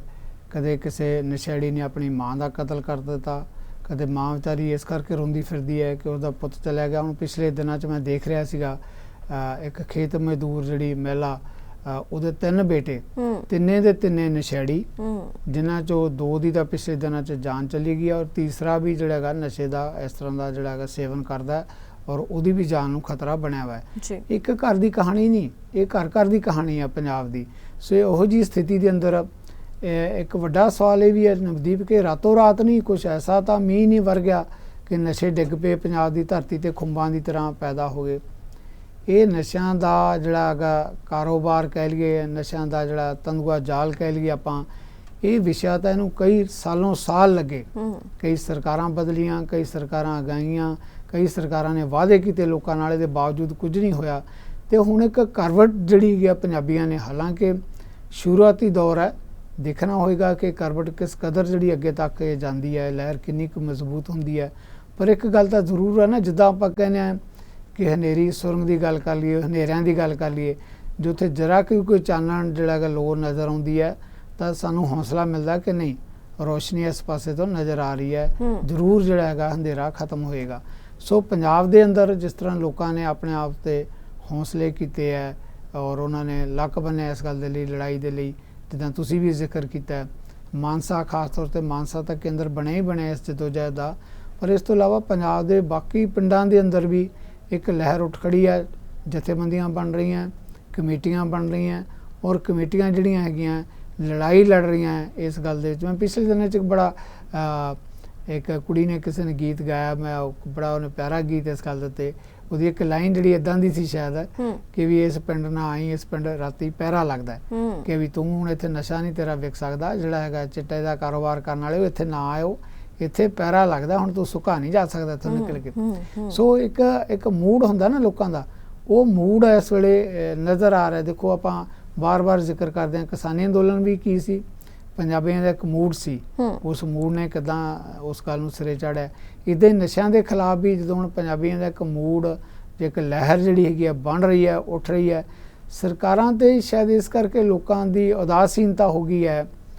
ਇੱਕ ਨਾ ਬੜਾ ਨਵਦੀਪ ਇਸ ਗੱਲ ਦਾ ਹੁੰਦਾ ਕਿ ਜਦੋਂ ਇਹ ਤੁਸੀਂ ਸਰਕਾਰਾਂ ਕੀ ਕਰਦੀਆਂ, ਕਾਰੋਬਾਰ ਕਰਦੀਆਂ, ਕਾਰੋਬਾਰ ਕੀ ਕਰਦੀਆਂ, ਉਹ ਕਹਿੰਦੀਆਂ ਕਿ ਸਾਨੂੰ ਵੋਟਾਂ ਦਿਓ, ਅਸੀਂ ਨਸ਼ਾ ਖਤਮ ਕਰਾਂਗੇ, ਯਾਨੀ ਸੌਦੇਬਾਜ਼ੀ ਹੈ। ਇੱਕ ਸੌਦਾ ਤਾਂ ਹੁੰਦਾ ਨਾ, ਤੁਸੀਂ ਦੁਕਾਨ ਤੇ ਪੈਸੇ ਲੈ ਕੇ ਜਾਂਦੇ ਹੋ ਕਿ ਮੈਂ ਇੰਨੀ ਚੀਨੀ ਲੈਣੀ ਹੈ ਜਾਂ ਇੰਨਾ ਕੁਝ ਹੋਰ ਸਮਾਨ ਲੈਣਾ ਤੇ ਪੈਸੇ ਚੁੱਕੋ। ਸਰਕਾਰਾਂ ਇਸ ਕਦਰ ਤੁਹਾਡੇ ਨਾਲ ਸੌਦੇਬਾਜ਼ੀ ਕਰਦੀਆਂ, ਵਾਅਦਿਆਂ ਦੀ ਸੌਦੇਬਾਜ਼ੀ, ਕਿ ਤੁਸੀਂ ਸਾਨੂੰ ਵੋਟਾਂ ਦਿਓ, ਅਸੀਂ ਤੁਹਾਨੂੰ ਦਲਦਲ ਚੋਂ ਕੱਢਾਂਗੇ, ਅਸੀਂ ਤੁਹਾਨੂੰ ਨਸ਼ੇ। ਇੱਥੇ ਕੈਪਟਨ ਅਮਰਿੰਦਰ ਇਹ ਵਾਅਦੇ ਕਰਕੇ ਚਲਾ ਗਿਆ, ਪ੍ਰਕਾਸ਼ ਸਿੰਘ ਬਾਦਲ ਇਸ ਦੁਨੀਆ 'ਚ ਨਹੀਂ ਰਹੇ, ਚਰਨ ਸਿੰਘ ਚੰਨੀ ਆਪਣੇ ਅਹੁਦੇ ਤੋਂ ਪਾਸੇ ਹੋ ਗਿਆ, ਹੁਣ ਮੁੱਖ ਮੰਤਰੀ ਭਗਵੰਤ ਮਾਨ ਜਿਹੜਾ ਹੈਗਾ ਸਹੁਦੇ ਤੇ ਬੈਠਾ ਹੈ। ਇਹਨਾਂ ਨੇ ਵੀ ਇਹੀ ਕਿਹਾ ਸੀ ਕਿ ਅਸੀਂ ਆਉਂਦੇ ਹੀ 2-3 ਮਹੀਨਿਆਂ 'ਚ ਪੰਜਾਬ 'ਚ ਪੰਜਾਬ ਨੂੰ ਨਸ਼ਾ ਮੁਕਤ ਕਰ ਦਿਆਂਗੇ। ਹੁਣ ਅਸੀਂ ਜਾਣਦੇ ਹਾਂ ਬਹੁਤ ਹੀ ਵੱਡੀ ਤਰਾਸਦੀ ਹੈ ਨਵਦੀਪ, ਜਿਸ ਦੇ ਘਰ 'ਚ ਅਸਲ 'ਚ ਅੱਗ ਲੱਗੀ ਹੁੰਦੀ ਹੈ ਨਾ, ਜਿਸ ਦੇ ਘਰ 'ਚ ਮੌਤ ਦਾ ਸਥਰ ਵਿਸ਼ਾ ਹੁੰਦਾ ਹੈ, ਉਹ ਚੀਜ਼ ਤੇ ਅਹਿਸਾਸ ਉਸ ਪਰਿਵਾਰ ਨੂੰ ਹੀ ਹੋ ਸਕਦਾ। ਠੀਕ ਹੈ ਕਿ ਦੂਜੇ ਉੱਥੇ ਆ ਕੇ ਉਹਦੇ ਨਾਲ ਗਮ 'ਚ ਸ਼ਰੀਕ ਹੁੰਦੇ ਆ, ਪਰ ਜਿਹੜੀਆਂ ਪੋਲੀਟੀਕਲ ਪਾਰਟੀਆਂ ਉਹਨਾਂ ਲਈ ਤਾਂ ਵੱਧ ਤੋਂ ਵੱਧ ਇਹ ਹੁੰਦਾ ਹੈ ਕਿ ਕਿਸੇ ਪਰਿਵਾਰ 'ਚ ਕਿਸੇ ਨੂੰ ਰੁਜ਼ਗਾਰ ਦਿੱਤਾ ਜਾ ਸਕਦਾ ਹੈ, ਕਿਸੇ ਨੂੰ ਜੀ ਮਰ ਗਿਆ ਜੀ, ਕੋਈ ਸੁਸਾਇਟੀ ਵਾਲੇ ਇਕੱਠੇ ਹੋ ਕੇ ਕਹਿੰਦੇ ਆ ਜੀ ਇਹ ਗਰੀਬ ਪਰਿਵਾਰ ਹੈ, ਇਹਨੂੰ 5 ਲੱਖ ਦੀ ਮਦਦ ਦੇ ਦਿਓ, ਤਾਂ ਇਹਦੇ ਨਾਲ ਉਹ ਸਮਝਦੇ ਕਿ ਸਾਰਾ ਕੁਝ, ਕਿੰਨੇ ਘਰਾਂ 'ਚ 5-5 ਲੱਖ ਦਿੱਤੇ ਜਾ ਸਕਦੇ ਆ, ਸਾਰਾ ਪੰਜਾਬ ਹੀ ਮਰ ਰਿਹਾ। ਸੋ ਇਹੋ ਜਿਹੀ ਸਥਿਤੀ ਦੇ ਵਿੱਚ ਜਿਹੜਾ ਹੈਗਾ ਬਹੁਤ ਵੱਡੀ ਲਹਿਰ ਦਾ ਉੱਠਣਾ, ਜਿਹੜਾ ਲੱਗਦਾ ਕਿ ਪੰਜਾਬ ਇੱਕ ਬਹੁਤ ਵੱਡੇ ਚੈਲੰਜ ਦਾ, ਚੁਣੌਤੀ ਦਾ ਸਾਹਮਣਾ ਕਰ ਰਿਹਾ ਹੈ। ਇੱਕ ਸ਼ੁਭ ਸ਼ਗਨ ਹੈ ਕਿ ਪੰਜਾਬੀਆਂ ਨੇ ਇੱਕ ਆਵਾਜ਼ ਦਿੱਤੀ ਹੈ ਕਿ ਨਸ਼ਿਆਂ ਦੇ ਖਿਲਾਫ ਅਸੀਂ ਲੜਾਈ ਲੜਾਂਗੇ। ਸਰਕਾਰਾਂ ਜਿਹੜੀਆਂ ਹੈਗੀਆਂ, ਜਿੱਦਾਂ ਮੈਂ ਕਿਹਾ, ਕੋਈ ਸੌਦੇਬਾਜ਼ੀ ਕਰਦੀਆਂ, ਪਿਛਲੀਆਂ ਸਾਰੀਆਂ ਸਰਕਾਰਾਂ ਨੇ ਸੌਦੇਬਾਜ਼ੀ ਕੀਤੀ ਹੈ। ਹੁਣ ਵਾਲੀ ਸਰਕਾਰ ਨੇ ਜਿਹੜਾ ਵਾਅਦਾ ਕੀਤਾ ਸੀ, ਵਾਅਦਾ ਅਜੇ ਤੱਕ ਪੂਰਾ ਹੁੰਦਾ ਨਜ਼ਰ ਨਹੀਂ ਆਇਆ। ਆਉਣ ਵਾਲਾ ਸਮਾਂ ਦੱਸੇਗਾ। ਘੱਟੋ ਘੱਟ ਸਾਨੂੰ ਆਪਣੇ ਲੋਕਾਂ ਤੇ, ਆਪਣੀ ਕੌਮ ਤੇ, ਆਪਣੇ ਭਾਈਚਾਰੇ ਤੇ ਭਰੋਸਾ ਹੈ। ਇਹਨਾਂ ਨੇ ਬੜੀਆਂ ਜੰਗਾਂ, ਜੁੱਦਾਂ, ਬੜੇ ਮੈਦਾਨ ਜਿੱਤੇ ਹੈ ਤੇ ਲੱਗਦਾ ਹੈ ਨਸ਼ੇ ਵਾਲਾ ਮੈਦਾਨ ਵੀ ਇਹ ਜ਼ਰੂਰ ਫਤਿਹ ਕਰਨਗੇ ਇੱਕ ਦਿਨ। ਜੀ ਬਿਲਕੁਲ। ਤਾਂ ਪੰਜਾਬੀਆਂ ਨੇ ਨਸ਼ੇ ਨੂੰ ਲੈ ਕੇ ਜੋ ਲਗਾਮ ਖਿੱਚ ਲਈ ਹੈ, ਤਾਂ ਉਮੀਦ ਕਰਦੇ ਹਾਂ ਕਿ ਉਸ ਚੀਜ਼ ਨੂੰ ਬੰਨੇ ਜ਼ਰੂਰ ਲਾਉਣਗੇ, ਤਾਂ ਨਸ਼ਾ ਵਿਕਣਾ ਬੰਦ ਹੋਏਗਾ, ਨਸ਼ੇ ਦਾ ਸੇਵਨ ਕਰਨਾ ਲੋਕ ਬੰਦ ਕਰਨਗੇ। ਕਿਉਂਕਿ ਪਹਿਲਾਂ ਸਰਕਾਰਾਂ ਤੇ ਡਿਪੈਂਡ ਸੀਗਾ ਕਿ ਸਰਕਾਰਾਂ ਹਸਪੀਟਲ ਬਣਾਉਂਦੀਆਂ ਨੇ, ਉੱਥੇ ਡਾਕਟਰ ਪ੍ਰੋਵਾਈਡ ਕਰਦੇ ਨੇ, ਤਾਂ ਕਿਸ ਹਿਸਾਬ ਦੇ ਨਾਲ ਮਰੀਜ਼ਾਂ ਨੂੰ ਰੱਖਿਆ ਜਾਵੇਗਾ, ਕਿਵੇਂ ਨਸ਼ੇ ਨੂੰ ਰੋਕਣ ਦੇ ਲਈ ਉਹਨਾਂ ਨੂੰ ਦਵਾਈਆਂ ਦਿੱਤੀਆਂ ਜਾਣਗੀਆਂ। ਤਾਂ ਉਸ ਤੋਂ ਬਾਅਦ ਜਿਹੜਾ ਰੋਗੀ ਹੈ ਉਹ ਮਾਨਸਿਕ ਤੌਰ ਤੇ, ਸਰੀਰਕ ਤੌਰ ਤੇ ਕੀ ਠੀਕ ਹੋ ਕੇ ਬਾਹਰ ਆਏਗਾ, ਨਹੀਂ ਆਏਗਾ, ਉਹ ਬਾਅਦ ਦੀਆਂ ਗੱਲਾਂ ਸੀਗੀਆਂ। ਪਰ ਹੁਣ NRI ਭੈਣ ਭਰਾਵਾਂ ਨੇ ਵੀ ਇਸ ਦੇ ਵਿੱਚ ਆਪਣਾ ਸਹਿਯੋਗ ਪਾਉਣਾ ਸ਼ੁਰੂ ਕਰ ਲਿਆ। ਜਿਹੜੀਆਂ ਕਮੇਟੀਆਂ ਨੇ ਉਹਨਾਂ ਨੇ ਸਿਰਫ ਇਹੀ ਨਹੀਂ ਕਿਹਾ ਕਿ ਅਸੀਂ ਸਮਗਲਰਾਂ ਨੂੰ ਫੜਾਂਗੇ, ਉਹਨਾਂ ਨੇ ਇਹ ਕਿਹਾ ਹੈ ਕਿ ਅਸੀਂ ਜਿਹੜੇ ਨਸ਼ੇ ਛੱਡਣ ਦੇ ਚਾਹਵਾਨ ਨੇ ਉਹਨਾਂ ਨੂੰ ਨਸ਼ਾ ਵੀ ਛਡਾਵਾਂਗੇ, ਉਹਨਾਂ ਨੂੰ ਕੰਮਕਾਜ ਵੀ ਦੇਵਾਂਗੇ, ਉਹਨਾਂ ਨੂੰ ਰੋਜੀ ਰੋਟੀ ਜੋਗਾ ਕੰਮਕਾਜ ਜਿਹੜਾ ਮੁਹੱਈਆ ਕਰਵਾਇਆ ਜਾਵੇਗਾ ਤਾਂ ਕਿ ਉਹ ਚੰਗੇ ਨਾਗਰਿਕ ਬਣ ਕੇ ਉੱਭਰ ਸਕਣ, ਸਮਾਜ ਦੇ ਵਿੱਚ ਇੱਕ ਵਧੀਆ ਰੁਤਬਾ ਹਾਸਲ ਕਰ ਸਕਣ, ਜਿਹੜੀ ਕਿ ਬਹੁਤ ਹੀ ਮਾਣ ਵਾਲੀ ਗੱਲ ਹੈ ਜੇਕਰ ਇਹ ਗੱਲ ਨੇਪਰੇ ਚੜ ਜਾਂਦੀ ਹੈ। ਉਸ ਦੇ ਨਾਲ ਹੀ ਜੇ ਅਗਲੀ ਗੱਲ ਦਾ ਜ਼ਿਕਰ ਕਰੀਏ ਤਾਂ ਹਰ ਸਾਲ ਹਜ਼ਾਰਾਂ ਦੀ ਤਾਦਾਦ ਦੇ ਵਿੱਚ ਸਾਡੇ ਪੰਜਾਬੀ ਬਾਹਰ ਜਾ ਰਹੇ ਨੇ। 10ਵੀਂ 12ਵੀਂ ਕਰਦਿਆਂ ਹੀ IELTS ਦੀ ਪੜ੍ਹਾਈ ਕਰੋ ਤੇ ਬਾਹਰਲੇ ਮੁਲਕਾਂ ਦੇ ਵਿੱਚ ਜਾ ਕੇ ਵਸ ਜਾਓ। ਸਾਡਾ ਸਾਰਾ ਪੰਜਾਬ ਕੈਨੇਡਾ ਦੀ ਧਰਤੀ ਤੇ ਵਸ ਗਿਆ ਹੈ ਕਿਉਂਕਿ ਕੈਨੇਡਾ ਦੇ ਵਿੱਚ PR ਛੇਤੀ ਮਿਲ ਜਾਂਦੀ ਹੈ। ਸਭ ਤੋਂ ਵੱਡਾ ਕਾਰਨ ਹੈ ਕਿ ਯੂਥ ਉਧਰ ਨੂੰ ਭੱਜ ਰਿਹਾ ਹੈ। 10ਵੀਂ 12ਵੀਂ ਦੇ ਬੱਚੇ ਕਿੱਡੇ ਹੁੰਦੇ ਨੇ ਇਹ ਸਭ ਨੂੰ ਪਤਾ ਹੀ ਹੈ, ਸਾਡੇ ਘਰਾਂ ਦੇ ਵਿੱਚ ਵੀ ਨੇ, ਪਰ ਫਿਰ ਵੀ ਅਸੀਂ ਉਸ ਬੱਚਿਆਂ ਦੇ ਮੋਢਿਆਂ ਤੇ ਇੰਨਾ ਭਾਰ ਪਾ ਦਿੰਦੇ ਹਾਂ ਕਿ ਉਸ ਨੂੰ ਚਕਾ ਕੇ ਬੈਗ ਕਹਿ ਦਿੰਦੇ ਹਾਂ ਚੱਲ ਬਈ ਤੁਰ ਜਾ ਬਾਹਰ, ਤੇ ਉੱਥੇ ਜਾ ਕੇ ਜਿੰਨਾ ਸਾਡੇ ਕੋਲ ਖਰਚਾ ਸੀਗਾ ਅਸੀਂ ਤੈਨੂੰ ਦੇ ਦਿੱਤਾ, ਜ਼ਮੀਨ ਜਾਇਦਾਦ ਘਰ-ਬਾਰ ਸਭ ਕੁਝ ਅਸੀਂ ਵੇਚ ਚੁੱਕੇ ਹਾਂ, ਖਰਚੇ ਜੋਗਾ ਤੇਰਾ ਸਮਾਨ ਤੈਨੂੰ ਮਿਲ ਗਿਆ ਤੇ ਹੁਣ ਆਪੇ ਕਮਾਈ ਤੇ ਆਪੇ ਖਾਈ ਤੇ ਫੀਸਾਂ ਵੀ ਤੂੰ ਆਪ ਹੀ ਭਰਨੀਆਂ ਨੇ, ਜਿਸ ਦੀ ਮੱਦੇਨਜ਼ਰ ਉਧਰ ਖੁਦਕੁਸ਼ੀਆਂ ਦਾ ਦੌਰ ਵੱਧ ਗਿਆ, ਹਾਰਟ ਅਟੈਕ ਹੋ ਗਏ ਨੇ ਤੇ ਹੁਣ ਤਾਂ ਕਹਿੰਦੇ ਨੇ ਕਿ ਸਮਾਂ ਵੀ ਉਹਨਾਂ ਦੇ ਨਾਲ ਨਹੀਂ ਰਿਹਾ। ਕੈਨੇਡਾ ਦੇ ਵਿੱਚ ਰੋਜ਼ਗਾਰ ਦੀ ਘਾਟ ਹੋ ਗਈ ਹੈ, ਕੈਨੇਡਾ ਦੇ ਵਿੱਚ ਮਹਿੰਗਾਈ ਤਾਂ ਸਾਰੀ ਦੁਨੀਆ ਦੇ ਵਿੱਚ ਹੀ ਵੱਧ ਗਈ ਹੈ, ਬੱਚਿਆਂ ਨੂੰ ਘਰ ਨਹੀਂ ਮਿਲ ਰਹੇ ਰਹਿਣ ਨੂੰ, ਖਾਣ ਪੀਣ ਦੀਆਂ ਸੁਵਿਧਾਵਾਂ ਨਹੀਂ ਮਿਲ ਰਹੀਆਂ, ਫੀਸਾਂ ਇਕੱਠੀਆਂ ਕਰਨ ਦੇ ਲਈ ਪੈਸਾ ਨਹੀਂ ਮਿਲ ਰਿਹਾ ਕਿਉਂਕਿ ਕੰਮਕਾਜ ਨਹੀਂ ਮਿਲ ਰਿਹਾ, ਤਾਂ ਹਾਲ ਬੇਹਾਲ ਹੋਇਆ ਪਿਆ ਹੈ। ਰੋਜ਼ ਦੀਆਂ ਵੀਡੀਓਜ਼, ਰੋਜ਼ ਦੇ ਨੌਜਵਾਨਾਂ ਦੇ ਮੌਤਾਂ ਦੀਆਂ ਖਬਰਾਂ ਬਹੁਤ ਰੂਹ ਨੂੰ ਕੰਬਾ ਦੇਣ ਵਾਲੀਆਂ ਨੇ। ਸਿੱਧੂ ਸਾਹਿਬ ਕੀ ਕਹਿਣਾ ਚਾਹੋਗੇ? ਨਦੀ ਦੇਖੋ, ਜਿਸ ਸਵਾਲ ਨੂੰ ਤੁਸੀਂ ਵਿਸਥਾਰ 'ਚ ਜ਼ਿਕਰ ਕੀਤਾ ਹੈ ਇਸ ਮਾਮਲੇ ਦਾ ਜਿਹੜਾ ਹੈਗਾ ਉਹਦੇ 'ਚ ਕਾਫੀ ਗੱਲ ਤਾਂ ਤੁਸੀਂ ਆ ਹੀ ਗਈ ਹੈ ਜਿਸ ਮੁੱਦੇ ਦਾ ਤੁਸੀਂ ਜ਼ਿਕਰ ਕਰ ਰਹੇ ਹੋ, ਪਰ ਜੋ ਸਥਿਤੀ ਇਸ ਵੇਲੇ ਬਣੀ ਵੀ ਹੈ ਵਾਕਈ ਬੜੀ ਮੰਦਭਾਗੀ ਸਥਿਤੀ। ਇਸ ਕਰਕੇ ਆਪਾਂ ਕਹਿ ਸਕਦੇ ਹਾਂ ਕਿ ਅੱਗੇ ਪੰਜਾਬੀ ਜਾਂਦੇ ਸੀਗੇ ਕਿ ਵੀ ਚਲੋ ਉਹਨਾਂ ਦੇ ਜਿਹੜੇ ਬੇਟੇ ਆ, ਬੱਚੇ ਆ, ਪੋਤਾ ਜਿਹੜੇ ਹੈਗੇ ਆ ਉਹਨਾਂ ਨੇ ਬਾਹਰ ਜਾਣਾ, ਤੇ ਆਪਾਂ ਜਿੱਦਾਂ ਅਕਸਰ ਗੱਲ ਕਰਦੇ ਸੀ ਜੇ ਪਿੰਡ ਦੇ ਵਿੱਚ ਕਿਸੇ ਕਸਬੇ ਦੇ ਅੰਦਰ ਵੱਡੀਆਂ ਵੱਡੀਆਂ ਕੋਠੀਆਂ ਬਣੀਆਂ ਹੋਣੀਆਂ, ਕਿਸੇ 'ਤੇ ਹਵਾਈ ਜਹਾਜ਼, ਕਿਸੇ 'ਤੇ ਘੋੜਾ, ਕਿਸੇ 'ਤੇ ਕੁਝ, ਕਿਸੇ 'ਤੇ ਕੁਝ, ਇੱਦਾਂ ਦੀਆਂ ਦੂਰੋਂ ਪਤਾ ਲੱਗਦਾ ਸੀ ਕਿ NRI ਦੀ ਕੋਠੀ ਹੈ, ਬਾਹਰ ਗਿਆ, ਕਿਸੇ ਨੇ ਕਹਿਣਾ ਜਿਹਦਾ ਮੁੰਡਾ ਕੈਨੇਡਾ ਗਿਆ, ਕਿਸੇ ਨੇ ਕਹਿਣਾ ਅਮਰੀਕਾ ਗਿਆ। ਅੱਛਾ, ਇੰਨਾ ਹੀ ਨਹੀਂ, ਜਦੋਂ ਜ਼ਮੀਨਾਂ ਦੀ ਗੱਲ ਹੋਣੀ ਤਾਂ ਬਾਹਰ ਬੈਠਾ ਜਿਹੜਾ ਪੁੱਤ ਸੀਗਾ ਉਹਨੇ ਕਹਿਣਾ ਕਿ ਬਾਪੂ ਹੁਣ ਮੈਂ ਤੁਹਾਨੂੰ ਭੇਜਣ ਲੱਗਿਆ ਪੈਸੇ, ਆ ਨਾਲ ਲੱਗਦੀ ਜੇ ਮਿਲਦੀ ਹੈ ਤਾਂ 5 ਏਕੜ ਹੋਰ ਲੈ ਲਾ, 4 ਏਕੜ ਹੋਰ ਲੈ ਲਾ। ਇੱਦਾਂ ਜਿਹੜੇ ਬਾਪੂਆਂ ਨੇ ਜ਼ਮੀਨਾਂ ਵੀ ਇਕੱਠੀਆਂ ਕੀਤੀਆਂ, ਵੱਡੇ ਵੱਡੇ ਆਪਣੇ ਖੇਤ ਬਣਾਏ ਜਿਹੜੇ ਹੈਗੇ, ਪਰ ਹੁਣ ਪ੍ਰਸਥਿਤੀਆਂ ਸਾਰੀਆਂ ਬਦਲ ਗਈਆਂ ਜੀ। ਹੁਣ ਜਿੱਦਾਂ ਤੁਸੀਂ ਜ਼ਿਕਰ ਕੀਤਾ ਜਿਹੜੇ ਬਾਹਰ ਬੈਠੇ ਆ ਉਹ ਕਹਿੰਦੇ ਬਾਪੂ ਹੁਣ ਜਿਹੜਾ ਕੋਈ ਤੇਰੇ ਕੋਲ ਆ ਉਹ ਵੀ ਵੇਚ ਕੇ ਇੱਥੇ ਆ ਜਾ, ਪੰਜਾਬ ਰਹਿਣ ਦੇ ਯੋਗ ਨਹੀਂ ਰਿਹਾ, ਜਾਣੀ ਪੱਕੇ ਤੌਰ ਤੇ ਉੱਥੋਂ ਦੇ ਵਸਨੀਕ ਵਸਿੰਦੇ ਬਣ ਗਿਆ। ਇੱਕੋ ਦੌਰ ਸੀਗਾ, ਦੌਰ ਸਮਾਪਤ ਹੋ ਗਿਆ ਨਵਦੀਪ। ਇੱਕ ਦੌਰ ਸੀ ਜਦੋਂ ਇੱਥੋਂ ਬੱਚੇ ਬਾਹਰ ਜਾਂਦੇ ਸੀ ਤੇ ਫਿਰ ਵਾਪਸ ਆਉਂਦੇ ਸੀ, ਉੱਥੋਂ ਵੀ ਕਮਾਈ ਭੇਜਦੀ ਸੀ ਤੇ ਅਲਟੀਮੇਟਲੀ ਆ ਕੇ ਇੱਧਰ ਹੀ ਸੈਟਲ ਹੁੰਦੇ ਸੀ। ਠੀਕ ਹੈ ਕਿ ਕੁਝ ਪਰਿਵਾਰ ਪਹਿਲਾਂ ਵੀ ਉੱਧਰ ਹੀ ਰਹਿੰਦੇ ਰਹੇ ਹੈ, ਪਰ ਹੁਣ ਤਾਂ ਇੱਕ ਸਿਸਟਮ ਹੀ ਇਹ ਹੋ ਗਿਆ। ਮੈਂ ਬਹੁਤ ਸਾਰੇ ਪਰਿਵਾਰਾਂ ਨੂੰ ਇਹੋ ਜਿਹਾ ਜਾਣਦਾ ਜਿਨ੍ਹਾਂ ਕੋਲ ਬਹੁਤ ਚੰਗੀਆਂ ਜ਼ਮੀਨਾਂ ਜਾਇਦਾਦਾਂ, ਚੰਗੇ ਕਾਰੋਬਾਰ ਹੈ, ਉਹਨਾਂ ਦਾ ਪੂਰੇ ਦੇ ਪੂਰੇ ਪਰਿਵਾਰ, ਬੱਚੇ ਸਾਰੇ ਦੇ ਸਾਰੇ ਬਾਹਰ ਜਾ ਕੇ ਸੈਟਲਡ ਹੋ ਗਏ ਆ ਔਰ ਕੋਈ ਵੀ ਇੱਧਰ ਆਉਣ ਦੇ ਲਈ ਤਿਆਰ ਨਹੀਂ। ਤੁਸੀਂ ਜਿਹੜੇ ਸਿਸਟਮ ਦੀ ਗੱਲ ਕਰਦੇ ਹੋ, ਦੇਖੋ ਜਦੋਂ ਪਾਸਪੋਰਟ ਦੀ ਆਪਾਂ ਗੱਲ ਕਰਦੇ, ਜਿਹੜੇ ਪਾਸਪੋਰਟ ਸਰੈਂਡਰ ਕਰ ਰਹੇ ਕੌਣ ਕਰ ਰਹੇ ਆ? ਉਹੀ ਕਿ ਜਿਹੜੇ ਕਹਿੰਦੇ ਅਸੀਂ ਪੱਕੇ ਤੌਰ ਤੇ ਕੈਨੇਡਾ ਦੇ ਵਾਸੀ ਹੋ ਗਏ, ਕੋਈ ਕਹੂਗਾ ਮੈਂ ਆਸਟ੍ਰੇਲੀਆ ਦਾ ਵਾਸੀ ਹੋ ਗਿਆ। ਹੁਣ ਜਿਹੜੇ ਅੰਕੜੇ, ਜਿਨ੍ਹਾਂ ਅੰਕੜਿਆਂ ਦਾ ਤੁਸੀਂ ਜ਼ਿਕਰ ਕੀਤਾ, ਦੇਖੋ ਇਹ ਅੰਕੜੇ ਕਿਧਰੇ ਇੱਧਰੋਂ ਉੱਧਰੋਂ ਨਹੀਂ ਕਿਸੇ ਵੱਲੋਂ ਇਕੱਠੇ ਕੀਤੇ ਗਏ, ਪਾਰਲੀਮੈਂਟ 'ਚ ਬਕਾਇਦਾ ਦੱਸੇ ਗਏ ਆ। ਔਰ ਜੇ ਪੱਕੇ ਤੌਰ ਤੇ ਬਾਹਰ ਰਹਿਣ ਵਾਲਿਆਂ ਦੇ ਜਿਹੜੇ ਅੰਕੜੇ ਆ ਰਹੇ ਆ ਨਵਦੀਪ, ਦੇਖੋ ਪੰਜਾਬੀਆਂ ਲਈ ਕਿੱਡੀ ਵੱਡੀ ਜਿਹੜੀ ਤਰਾਸਦੀ ਵਾਲੀ ਗੱਲ ਹੈ ਕਿ ਦਿੱਲੀ ਨੰਬਰ 1 ਤੇ ਹੈ, ਪੰਜਾਬ ਨੰਬਰ 2 ਤੇ ਹੈ। ਮੈਂ ਦਿੱਲੀ ਵਾਲੀ ਗੱਲ ਨਾਲ ਵੈਸੇ ਸਹਿਮਤ ਨਹੀਂ, ਕਿਉਂਕਿ ਦਿੱਲੀ ਤਾਂ ਦਿੱਲੀ ਨਹੀਂ, ਦਿੱਲੀ ਦਾ ਪੂਰਾ ਦੇਸ਼ ਹੈ। ਉੱਥੇ ਦਾ ਕੋਈ ਪੰਜਾਬੀ ਹੈ, ਕੋਈ ਗੁਜਰਾਤੀ ਹੈ, ਕੋਈ ਕੇਰਲਾ ਵਾਲਾ, ਕੋਈ ਬੰਗਾਲੀ ਹੈ, ਸੋ ਕਹਿਣ ਨੂੰ ਦਿੱਲੀ ਵਾਲੇ ਆ ਪਰ ਉਹਨਾਂ ਦੀ ਸ਼ੇਡਸ ਵੱਖੋ ਵੱਖਰੀ। ਜਦੋਂ ਆਪਾਂ ਪੰਜਾਬ ਦੀ ਗੱਲ ਕਰਦੇ ਹਾਂ ਤਾਂ ਪੰਜਾਬ 'ਚ ਜਿਸ ਕਦਰ ਜਿਹੜਾ ਪਹਿਲੇ ਨੰਬਰ ਤੇ ਦੇਸ਼ ਦੇ ਵਿੱਚ ਆਇਆ, ਇੰਨੀ ਵੱਡੀ ਗਿਣਤੀ 'ਚ ਜਾ ਕੇ ਪ੍ਰਵਾਸੀ ਉੱਥੇ ਵਸ ਰਹੇ ਆ, ਸੋ ਪੰਜਾਬੀਆਂ ਦੇ ਲਈ ਬਹੁਤ ਹੀ ਵੱਡੀ ਇੱਕ ਚਿੰਤਾ ਵਾਲੀ ਗੱਲ ਹੈ ਕਿ ਤੁਸੀਂ ਆਪਣੇ ਦੇਸ਼ ਨੂੰ ਛੱਡਦੇ ਜਾ ਰਹੇ ਆ। ਔਰ ਵੱਡਾ ਸਵਾਲ ਇਹ ਵੀ ਹੈ ਜਿਹੜੇ ਛੱਡ ਕੇ ਜਾ ਰਹੇ, ਛੱਡ ਕੇ ਜਾਣ ਵਾਲੇ ਹੈ, ਇੱਕ ਉਦਾਸੀਨਤਾ ਮਾਹੌਲ ਨੂੰ ਕਰਦੇ ਹੀ ਕਰਦੇ ਆ, ਪਰ ਆਪਣੇ ਪਿੱਛੇ ਇੱਕ ਵੱਡਾ ਸਵਾਲ ਇਹ ਵੀ ਛੱਡ ਕੇ ਜਾ ਰਿਹਾ ਕਿ ਨਵਦੀਪ ਆਪਾਂ ਸਾਰੇ ਕਿਉਂ ਆਪਣੇ ਘਰ ਨੂੰ, ਆਪਾਂ ਤੁਸੀਂ ਆਪਣੇ ਪਿੰਡ ਨਾਲ ਜੁੜੇ ਹੋਵੋਗੇ, ਆਪਣੇ ਕਸਬੇ ਨਾਲ ਜੁੜੇ ਹੋਵੋਗੇ, ਚੰਡੀਗੜ੍ਹ ਆਏ ਹੋ, ਕਿਉਂ ਕੋਈ ਛੱਡ ਕੇ ਜਾਂਦਾ? ਜਿਹੜੇ ਲੋਕ ਛੱਡ ਕੇ ਗਏ ਆ ਉਹ ਵੱਡਾ ਸਵਾਲ ਵੀ ਛੱਡ ਕੇ ਜਾ ਰਿਹਾ ਕਿ ਕਿਸ ਤਰਾਸ ਦੀ ਨਾਲ, ਕਿਸ ਮਜਬੂਰੀ ਨਾਲ ਪੰਜਾਬ ਛੱਡ ਕੇ ਜਾ ਰਿਹਾ।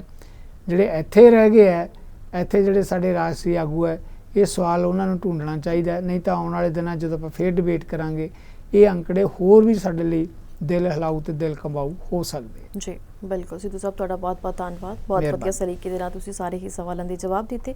ਦਰਸ਼ਕਾਂ ਦਾ ਬਹੁਤ-ਬਹੁਤ ਧੰਨਵਾਦ, ਤੁਸੀਂ ਸਾਡੇ ਇਸ ਪ੍ਰੋਗਰਾਮ ਨੂੰ ਅਹਿਮ ਪਿਆਰ ਦਿੰਦੇ ਹੋ, ਸ਼ੁਰੂਆਤ ਤੋਂ ਲੈ ਕੇ ਅਖੀਰ ਤੱਕ ਇਸ ਪ੍ਰੋਗਰਾਮ ਦੇ ਨਾਲ ਬਣੇ ਰਹਿੰਦੇ ਹੋ। ਤੁਹਾਡੇ ਸਵਾਲ ਬਹੁਤ ਸਾਰੇ ਤੇ ਤੁਹਾਡੇ ਸੁਝਾਅ ਬਹੁਤ ਸਾਰੇ ਕਮੈਂਟ ਦੇ ਜ਼ਰੀਏ ਸਾਨੂੰ ਮਿਲਦੇ ਨੇ। ਇਸੇ ਤਰ੍ਹਾਂ ਹੀ ਸਾਡੇ ਨਾਲ ਜੁੜੇ ਰਿਹਾ ਕਰੋ, ਬਹੁਤ ਹੀ ਜ਼ਿਆਦਾ ਵਧੀਆ ਲੱਗਦਾ ਹੈ। ਸੋ ਅੱਜ ਦੇ ਇਸ ਪ੍ਰੋਗਰਾਮ ਦੇ ਵਿੱਚ ਆਨਾ ਹੀ ਸੀ। ਮਿਲਾਂਗੇ ਆਪਾਂ ਅਗਲੇ ਹਫਤੇ ਫਿਰ ਤੋਂ ਸਾਡੇ ਖਾਸ ਪ੍ਰੋਗਰਾਮ ਨਿਊਜ਼ ਬਿਹਾਈਂਡ ਨਿਊਜ਼ ਦੇ ਵਿੱਚ। ਤਦ ਤੱਕ ਦੇ ਲਈ ਸਾਨੂੰ ਤੋਂ ਇਜਾਜ਼ਤ। ਸਤਿ ਸ਼੍ਰੀ ਅਕਾਲ।